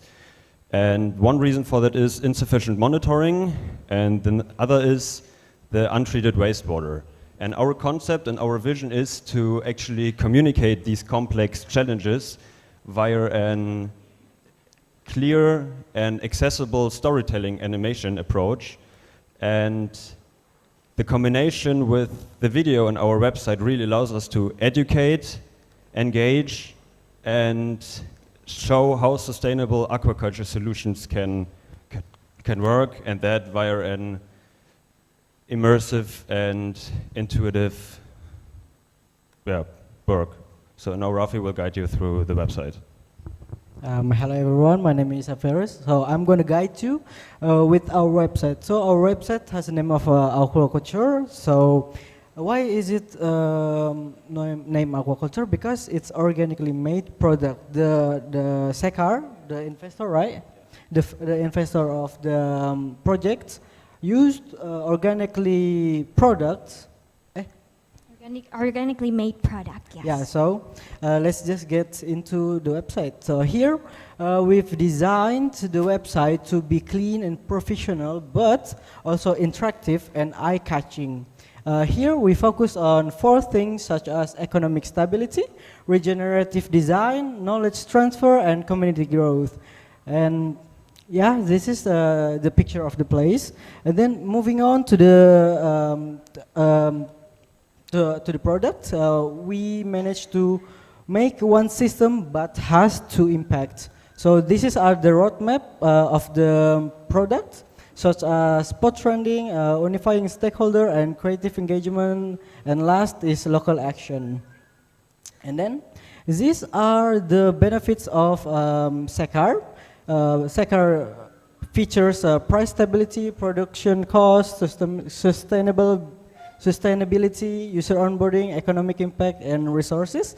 And for the middle part is the system that SECAR developed. And for the last, on the right part, it's the benefits of the production, like it's not it's not high and expensive, it's not frequent market fluctuation and resource and chemical intensive, so all the X bars mean it's not high. So moving on, this is the our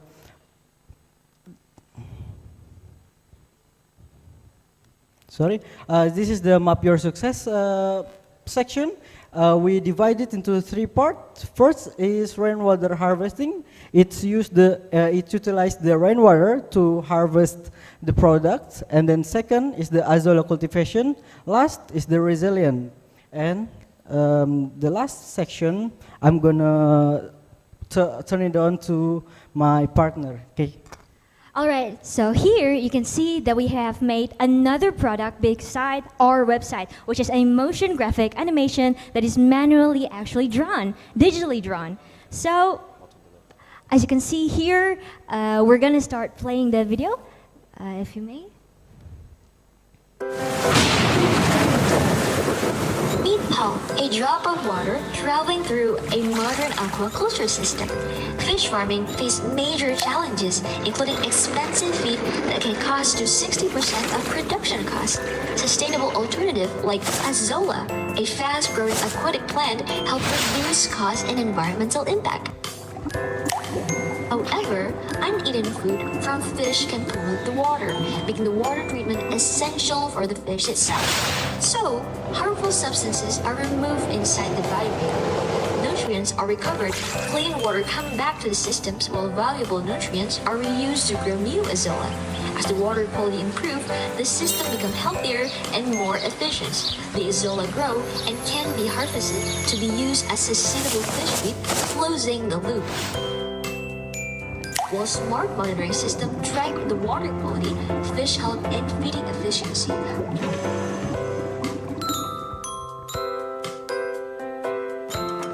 While proper aeration ensure enough oxygen for the fish to survive. Together, sustainable feed, water recycling, monitoring make aquaculture more eco-friendly. Consumer also plays a big role. By choosing locally farmed fish, you directly support sustainable aquaculture, healthier ecosystem, and stronger local communities. Everything starts with your choice. Support local farmer, choose sustainable aquaculture.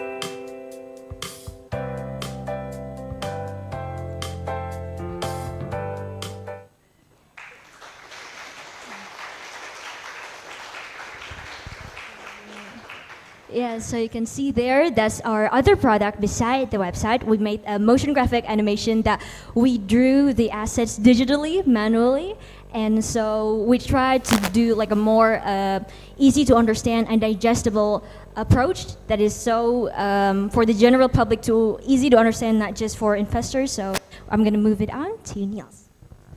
Yeah, as you've might seen, it is quite a lot of information, quite a lot of details compiled into these 2 products, and as we've first seen the pitch decks and the project informations, our heads were buzzing because we couldn't quite connect the ends of everything, and this slight start confusion made our final mission or our final vision of the whole product even more concrete, as we wanted to develop a product, or in this case 2 products, that could really translate quite complicated topics about environmental impact or energy consumption, or in the end fish feed, into one super easy, accessible and understandable narrative about the Sekar aquaculture project.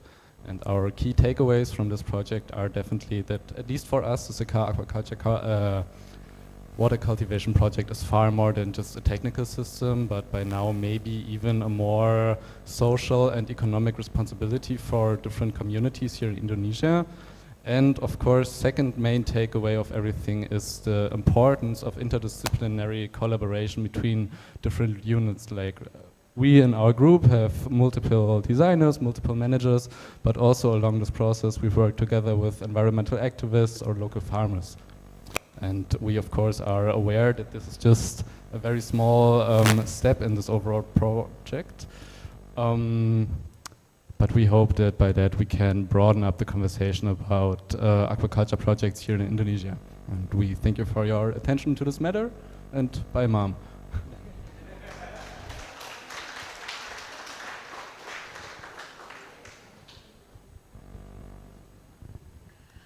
So thank you for the aquaculture team, and I invite Ibu Nafi on Zoom to give a feedback. Hello, Ibu Nafi.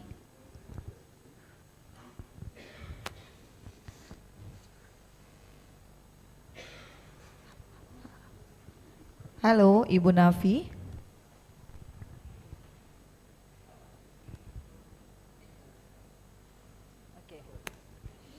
Okay, so we waiting for Ibu Nafi to give a feedback.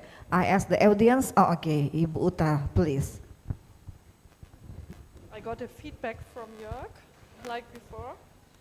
He says, okay, relevant topic, clearly explained, strong storytelling, makes a complex sustainability challenge understandable. I think so too. It was really, really good. Nice team dynamic. Website is clear and logical. Motion art explains the topic well. Here's some questions. Mobile or desktop first for the target audience? And what's the call to action? How do fish farmers get involved? Maybe the first one, mobile or desktop first for the target audience?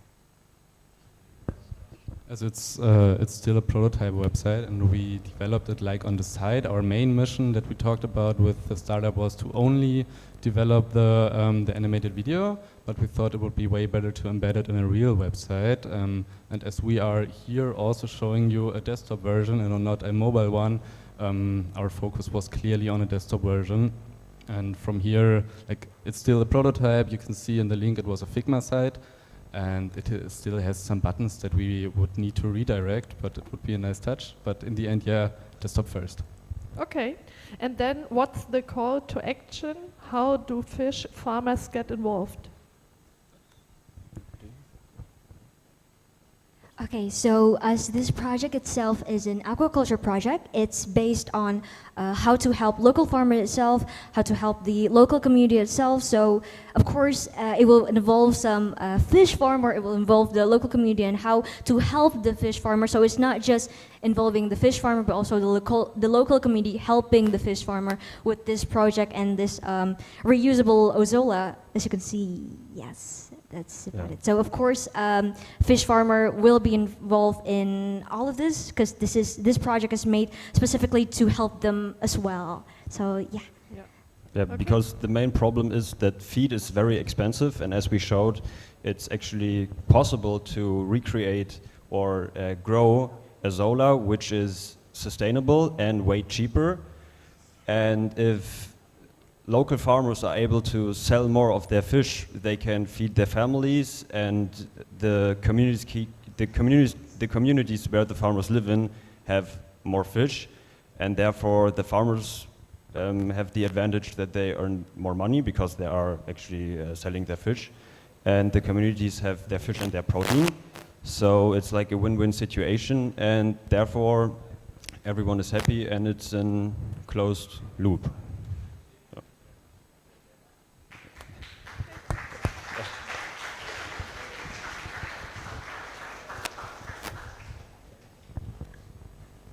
Okay, thank you for the first feedback. And now, Ibu Nafi will give a feedback for the aquaculture team. Can you hear me, Mas? Yes, yes. Okay. Okay. Yeah, thank you for our aquaculture team. Actually, the presentation and website are engaging and show the strong potential for the development. However, the content will benefit significantly from more detailed technological explanation, particularly regarding how the proposed solution can increase the productivity. So not only about the feed cost reduction, but also propose or showing the how to increase the productivity and also reduce the operational costs by technology adoption. In addition, maybe the expect impact after implementing the SECAR ecosystem is still not yet clearly articulated. the detail defining the measurable outcomes, for example, the before and after implementing the circular ecosystem, such as improvement in growth performance, like we can increase the productivity at least 20% like that, and then feed efficiency, maybe the feed efficiency already mentioned, yeah, but for the cost reduction and also environmental impact, especially in the greenhouse gas emission reduction, would strengthen the proposal and make it more credible and also relevant for industry players, especially for the farmers and shrimp farmers and fish farmers, fish farmers in Indonesia and global. Thank you. I think it's nice presentation and good luck and still, hopefully you can still upgrade your website and we can collaborate together. Thank you, everyone. Thank you, Ibu Nafi. Any comment from the aquaculture team? Yeah, I No? think that's about it. Yeah. Oh, okay, that's enough. Thank you. Okay, the question? Okay, Ibu Lia, please.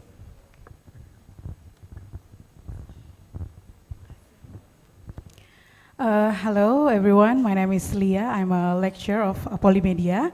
So I appreciate the campaign, the aquatic culture team. So the website design is simple and easy to understand, I think, and also accessible.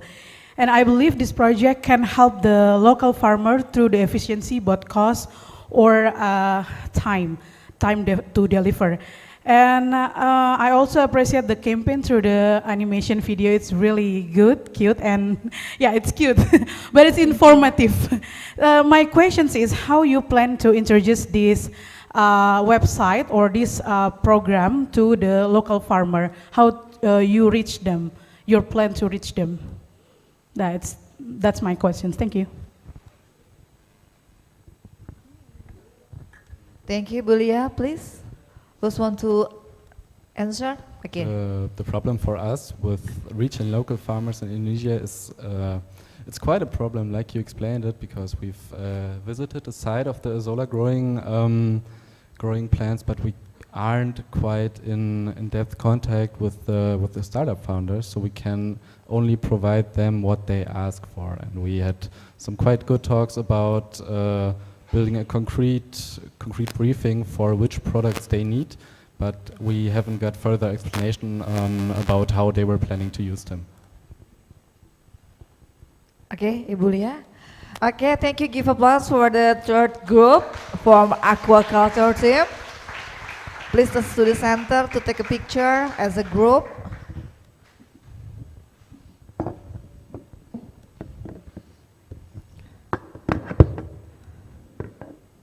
Okay, to center the stage to take a picture together as a team from aquaculture team.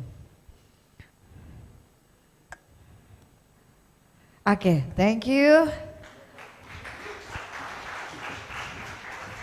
Okay, ladies and gentlemen, from the audience, our lecture, the students, we will take a time about 50 minutes to get a refreshment. We provide the audience with a coffee and tea, so we will back after 15 minutes. Please enjoy the coffee.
Friends, peace is rooted in the traditional Minangkabau culture of West Sumatra, specifically Silat Tuo Minangkabau and the traditional Tari Piring dance. The movement development emphasis accentuation, dynamics, tempo, and sharpness of motion using traditional techniques. Please enjoy.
Oi malang lai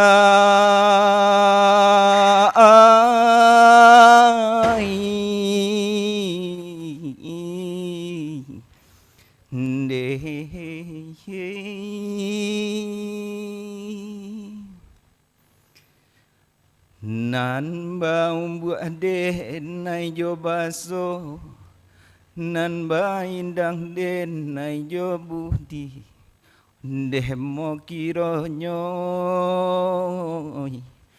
deh tuan noy.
Please one more give applause to cultural performance by Mr. Aan and Mr. Ilham Lubis, the lecture from the film production and broadcasting.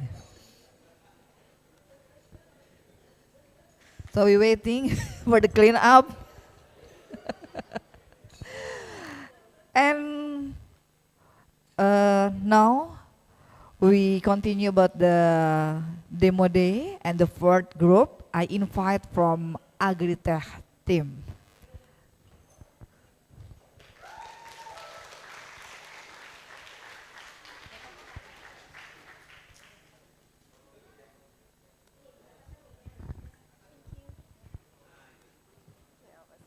Check, check.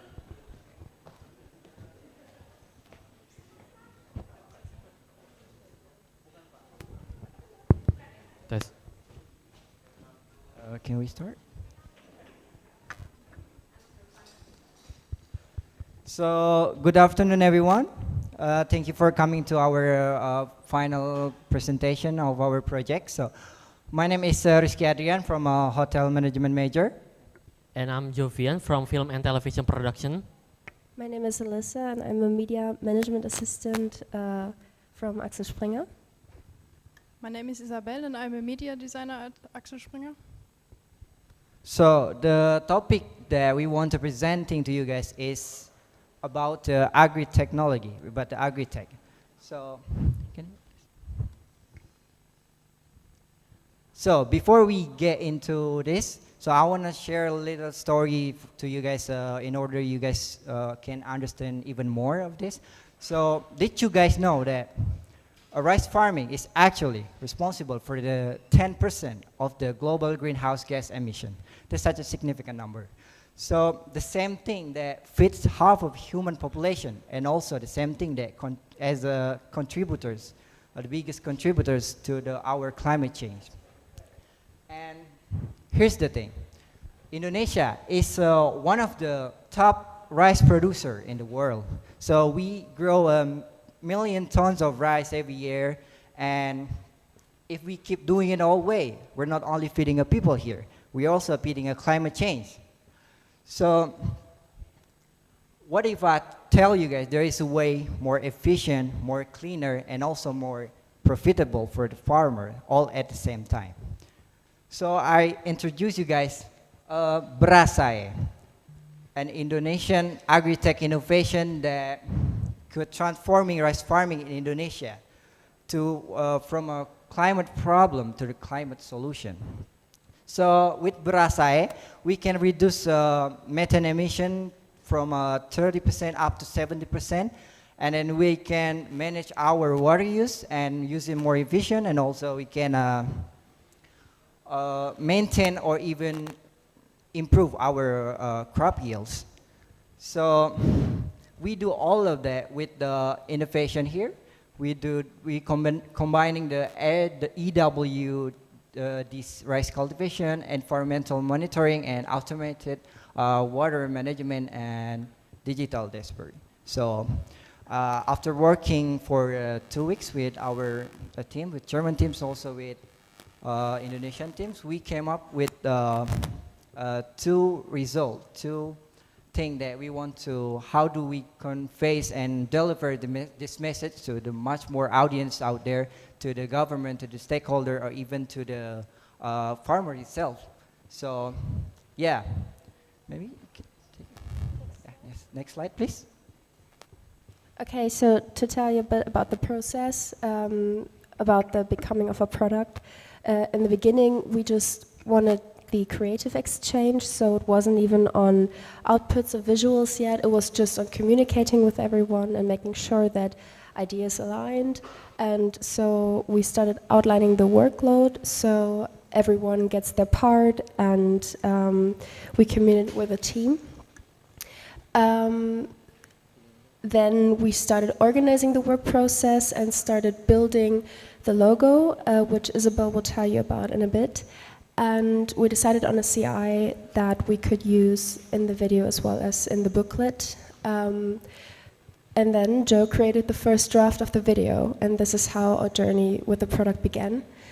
And what you will see in a second is the finished product, which is the hero video as the emotional hook, kind of, and the digital booklet, which Isabel designed for the detailed information and in-depth information. And now Isabel will tell you a bit about the logo for the Biops Agrotechno and Indera Agri. Next slide. So first I created a project logo. For that I combined the two existing company logos. I maintained the round shape of both logos to keep their original visual identity. I took the leaves from the Biops Agrotechno logo and combined them with the rice field pattern from Indera Agri. The startup name is placed in between to show that this project is a collaboration between the two companies. Yes, next slide for the booklet. Yes. And for the booklet, The booklet is designed to present the vision of the project. It explains the challenges in rice farming and the proposed solutions. In terms of design, the focus was on a clean and modern layout, and I used large images to create a strong visual impact and connect the topic to real rice farming. The headlines are placed directly within the image to create more immersive reading experience, while the typography is bold and clear to ensure good readability and structure. The layout is kept consistent across all the pages to create a clear visual flow. Next slide. Yeah, I think you can just skip to through the multiple slides.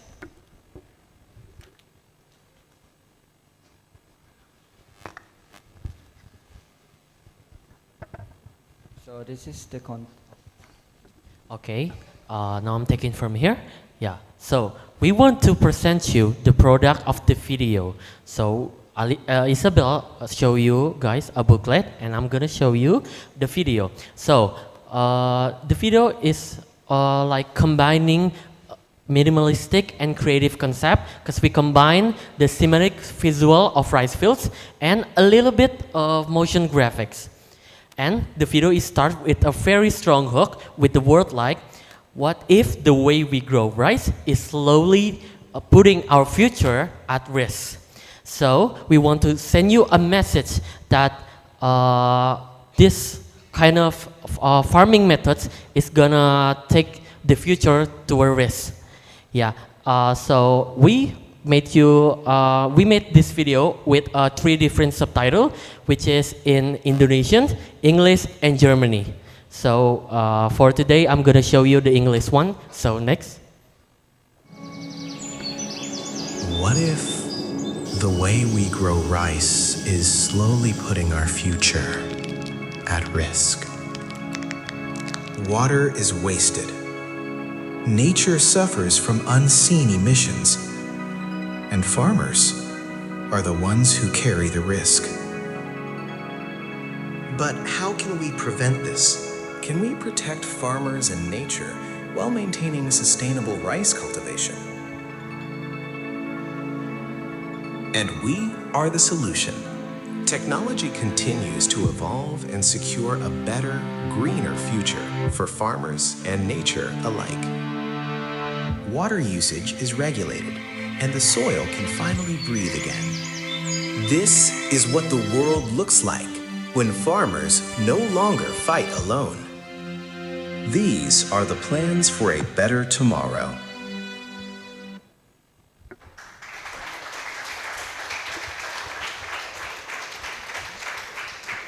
Okay, even it's short, it was just 1 minute, but we make it still for a memorable and impactful for the audience.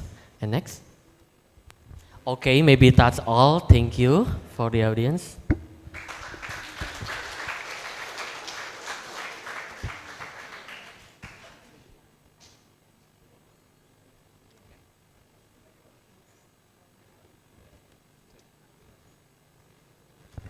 Okay, thank you for the AgriTech team. And now we will invite Mr. Idan to give a feedback to AgriTech team. Okay, hello everyone. My name is Idan. I'm a senior project manager for DGI project. Thank you so much for AgriTech team. You executed the task very well. I love the design. It's clean. It's modern. You know the angles that you choose is stunning. You know when you want to show a message, you got it very well. I love it. Second, I love the message. I see that you craft the message carefully, so it's very detailed. And the last one, I love the logo. I think it's gonna be very beneficial for the project. So you did it very well. Thank you so much, guys. Yeah. Uta, you first? Not ladies first. Okay. Yeah, I'll make it quick. So I also like it a lot. I'm curious whether all the materials that you used for the videos is materials where we have the rights to use, because this is close to a very final video. So if it's safe to use, then I think this is like really well done. Yeah, very good video and also very good presentation.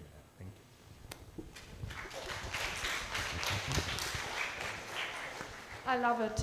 It's really good because everything fit together perfectly. It was from the logo, the idea with the two logos putting together into one, then the booklet, then the film. I think you did it really, really great.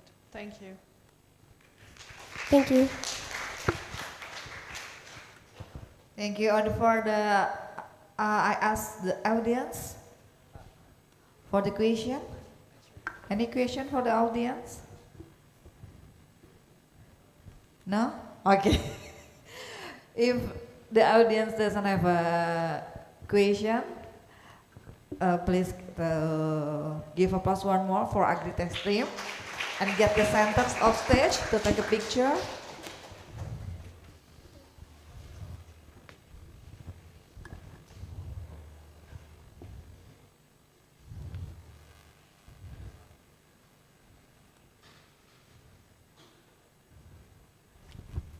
Okay, thank you. Thank you, guys. Thank you so much. Thank you, guys.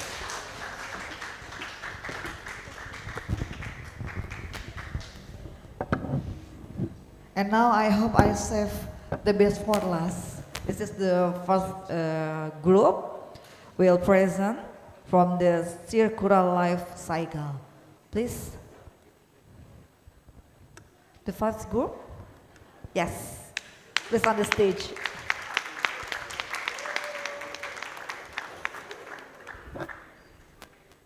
This is the all team is girl, so it's a girl power, I think.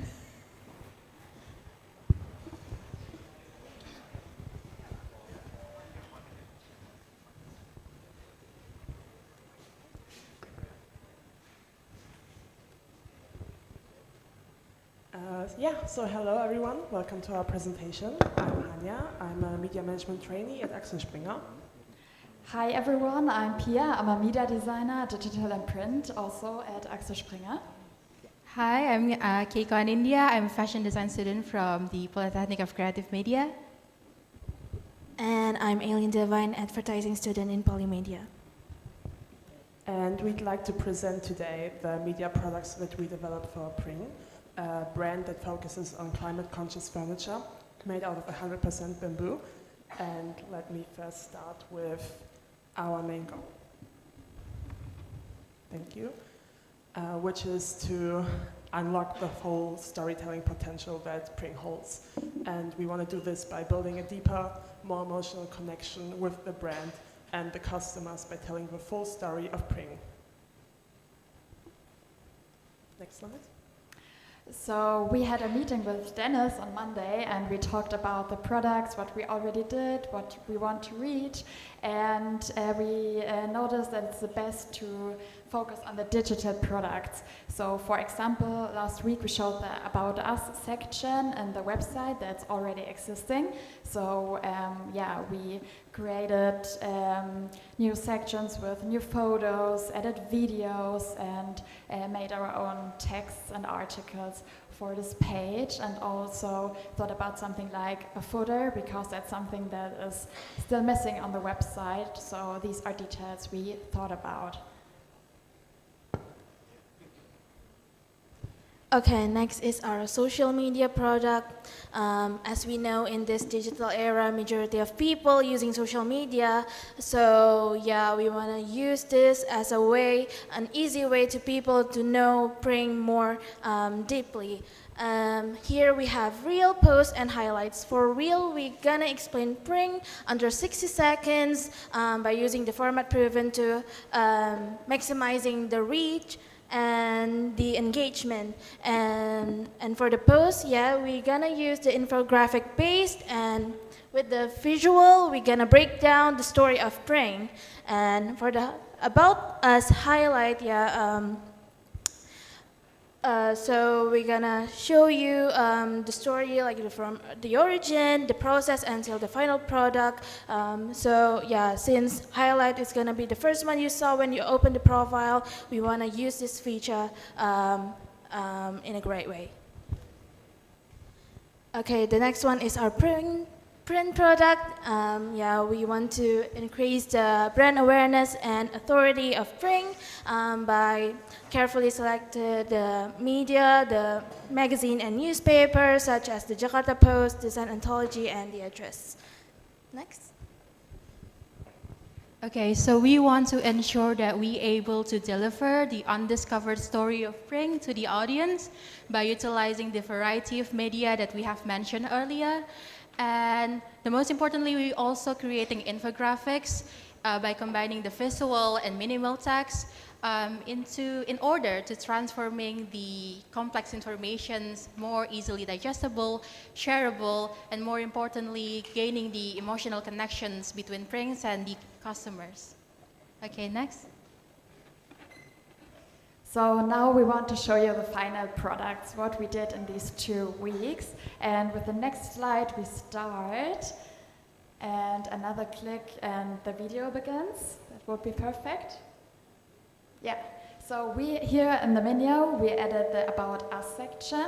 So we click on it, and the first thing we see is a video in the header. This is a video without any sound on. It's just to make an impression of what this section is about.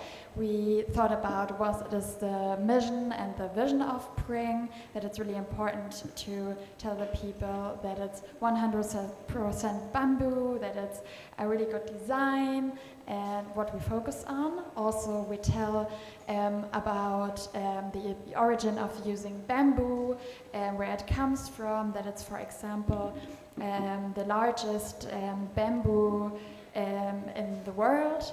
Also, the vision of Pring, the art of craftsmanship, who are the people behind Pring, like Pak and Tok, sorry, Pak and Tok, who is sourcing all the bamboo and bring it from the backyards to the people out there, and then it gets produced. So we tell more about thoughtful production, how they prepare all the bamboo and then make furniture out of it. Also, we have the circular life cycle, an infographic we try to implement everywhere across media and every product. And also we want to tell the story behind the Pring logo you see down there, because I like the logo really much because it's inspired by the pattern of bamboo, and also the word Pring is Javanese, and the translation is bamboo. And also the color is inspired by the bamboo, which is really interesting. And in the end, we implemented a footer, which will explain Hanya to you. Yes, thank you. Next slide, please. And it might seem like a small detail, a footer and an imprint, but really it rounds up the whole page, the website. And also if you want to go international and sell your products internationally, you've got, for instance, in other countries or continents like in Europe, stronger regulations. So in the EU, for instance, you need to be aligned with the data protection regulations, and therefore you find everything you might find in the imprint on this website as well, like contact privacy policy. And this way we can build more trust to the customers, since they can already read anything they might want to know about Pring and the products before they even order something. And it's also very clearly and transparent to the customers. Next slide. Okay, the next one is our Instagram highlight, like I mentioned earlier. So the first one you saw when you open the Pring's profile is our highlight. So we want to use this feature to explain you and show you the origin of the bamboo that Pring's use until the final product. So we want to show you the Pring's mission, the craftsmanship, and also how Pring bring the warmth in their final product. So yeah, we want to show everything that the consumer need to know from the original story behind Pring itself by the highlight. Next. Oh yeah, okay. This is a sneak peek for our reels that could use as an asset for the future upcoming reels. So you can use this for the upcoming reels. Yes, you can play the.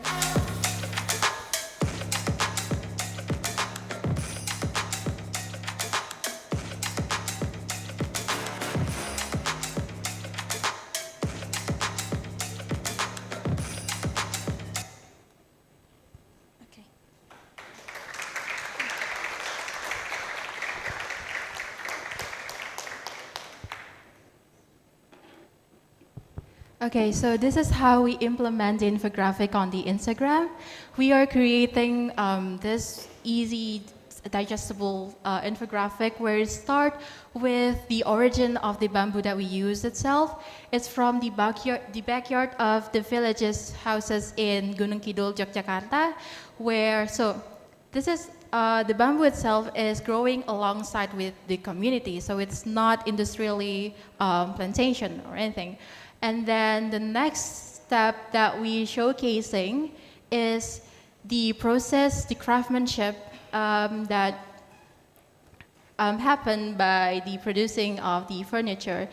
We have the two main producing house. It's in Yogyakarta and in Semarang, where our craftsmen is heartily reveal the beauty and the strength of bamboo into a high quality furniture. And then the final product is we want to be part of the togetherness and warmth with the people interactions, not only in Indonesia, but also across the world. We have, the Pring itself has export their products to Los Angeles, Germany, Poland, Singapore, and also Taiwan. Next. Yes, and lastly, we also incorporated a print product in alignment with what we know Pring already did in the past, and those could be published mostly in interior design magazines, for instance. And as you see, it's mostly visual, so we would focus on strong graphics, on showing the furniture and just having enough text to get the audience hooked and maybe lead them to our website or to our Instagram. And this way they can experience the whole cross-media storytelling that we are hoping to achieve. And yeah, that was the presentation. We hope you enjoyed it, and thank you.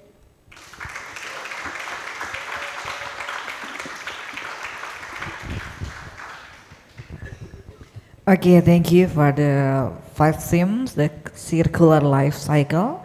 And I invite Mr. Dennis to give a feedback.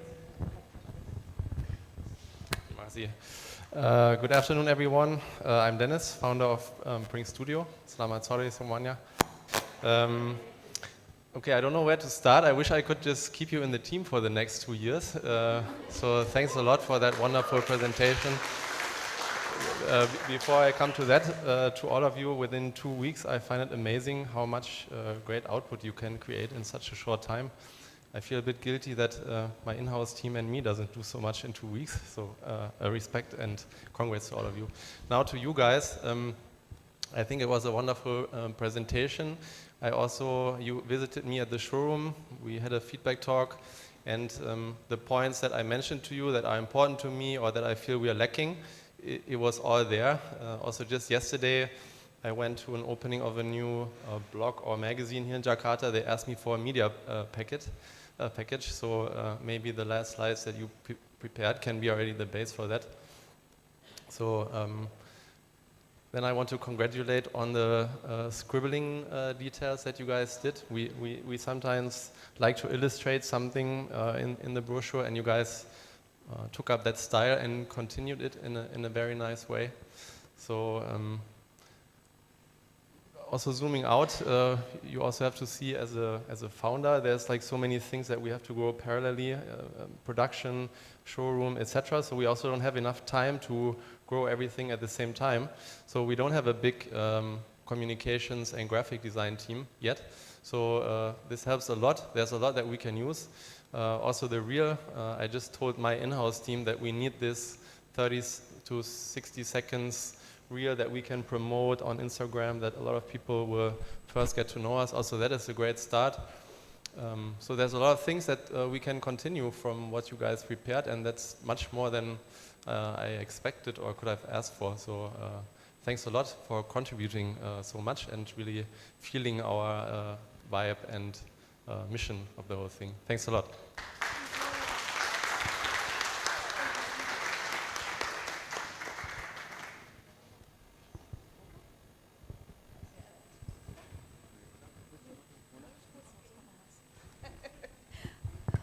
Okay, thank you for the audience. I ask any question from the audience? Enough? I ask one more. Any question?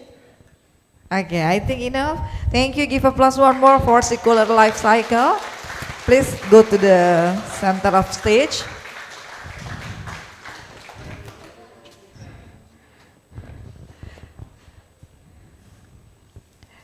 And the last, I invite all the students from the Axel Springer to the stage, and I invite Ibu Dr. Handika, the Vice Director of Academics, to give an appreciate from Polytechnic Negeri Media Kreatif to the students Axel Springer.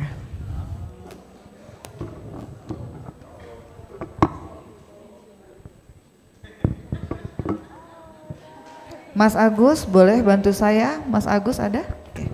Good job, man. Your project is so good.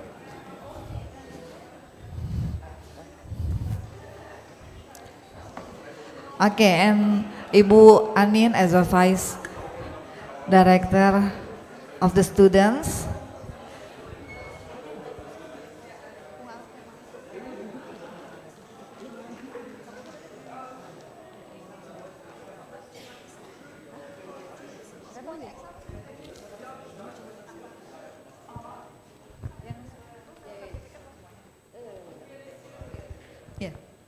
Okay, please Ibu to give an appreciation from Polytechnic Negeri Media Kreatif to the Axel Springer student.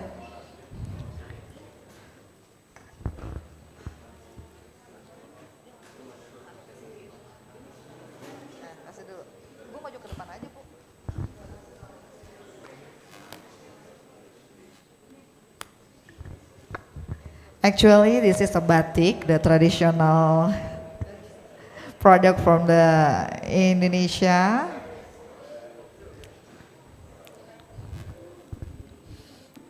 I hope you guys will be like to accept this product, batik, and also Ibu Uta, Miss Uta, to the stage to give the appreciation from the Vice Director. Yes, with your group. Thank you for your hard work, and also the Polymedia students. We will give the souvenir to the chocolate.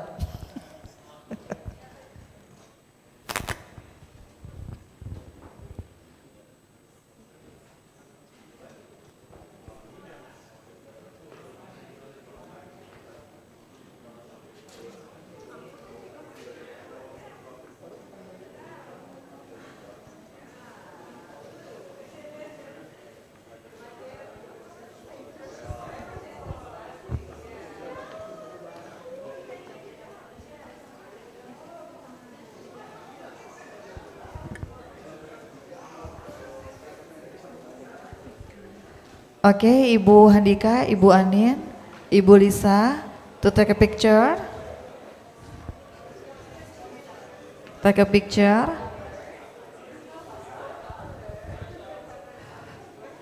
If you guys want to show the batik, it's okay to take a picture with the product, with the batiks. You can show the batik.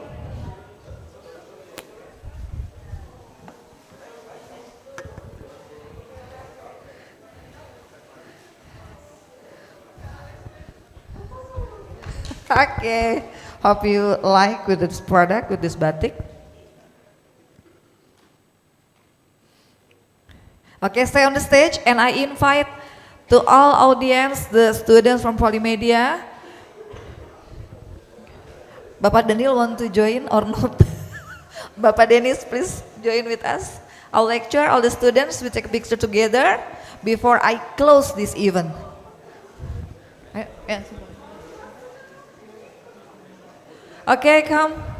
The students, the participant, the lecture, we take a picture together.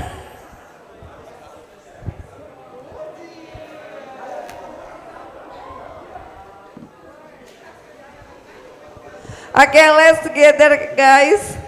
Let's move. The students, Polymedia students.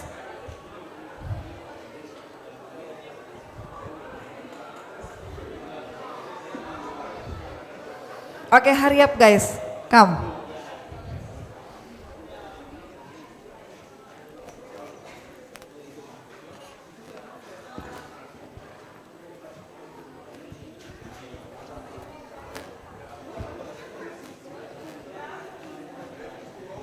Bang An, ayo. All the students maybe can in front of this.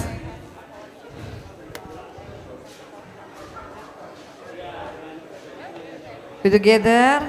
Come to take a picture.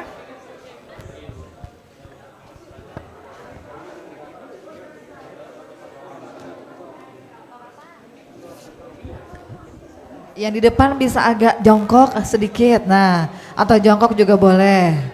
Kalau nggak kelihatan lagi nanti di level ini di level ini masih bisa deh. Nah, level ini bisa duduk di sini. Nah, level ini bisa ya Bu, levelnya di sini ya. Oke, yang duduk sini bisa nih, di depan sini pakai level. Nah, atau maju ke depan. Ayo kita atur semuanya.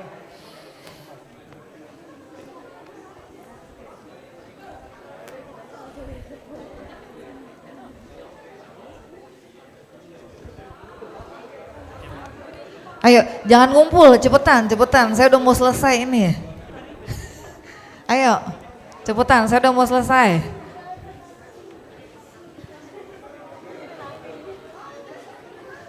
Ayo maju, nah ayo diatur. Dah, ayo semuanya, oke.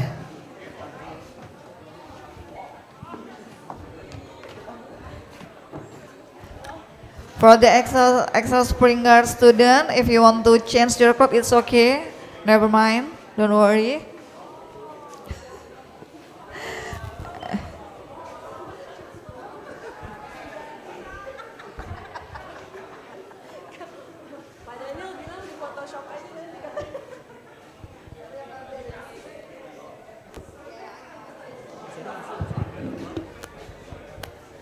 Oke, sudah. Ayo semuanya, udah semuanya diatur dulu, ayo. Ayo cepetan, udah mau pulang ini, ayo. Udah pakai bagus-bagus, gak denger udah, ayo cepetan. Oh ya naik nanti. Oke, come, ayo. Hari, dah.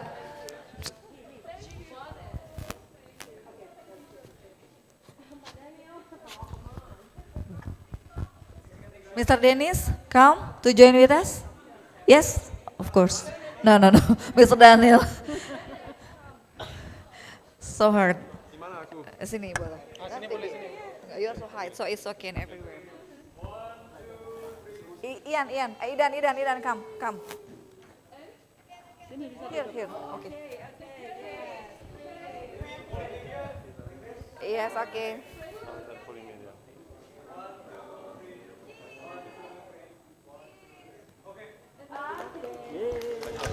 Thank you everyone has attended for this event. So once again I say thank you and see ya in the next event. Good afternoon, see ya everybody.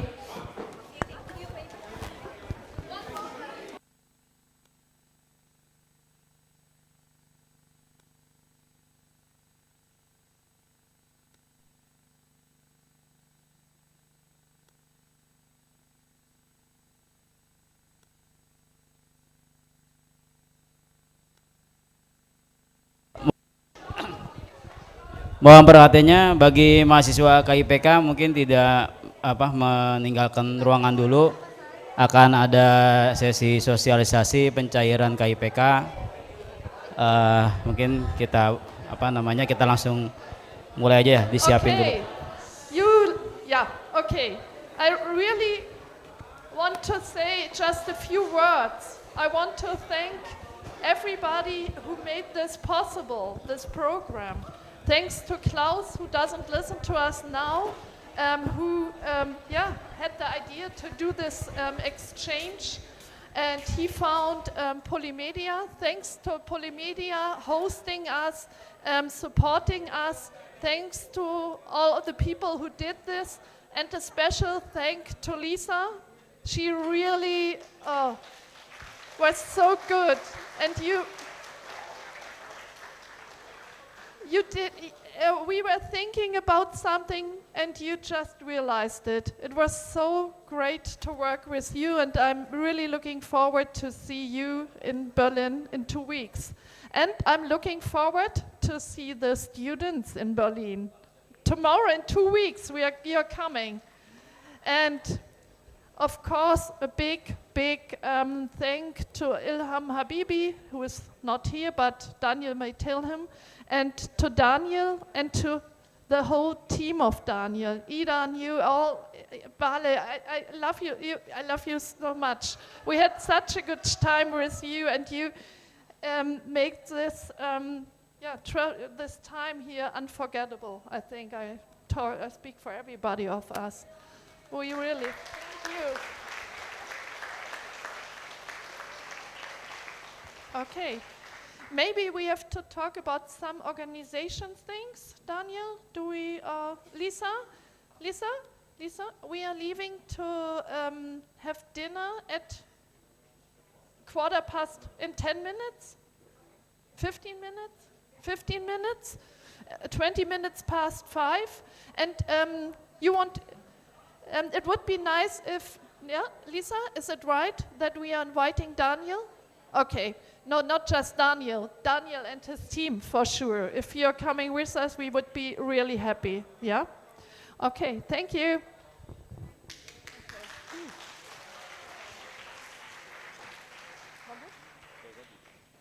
Muss ich ja noch mal machen. Thank you.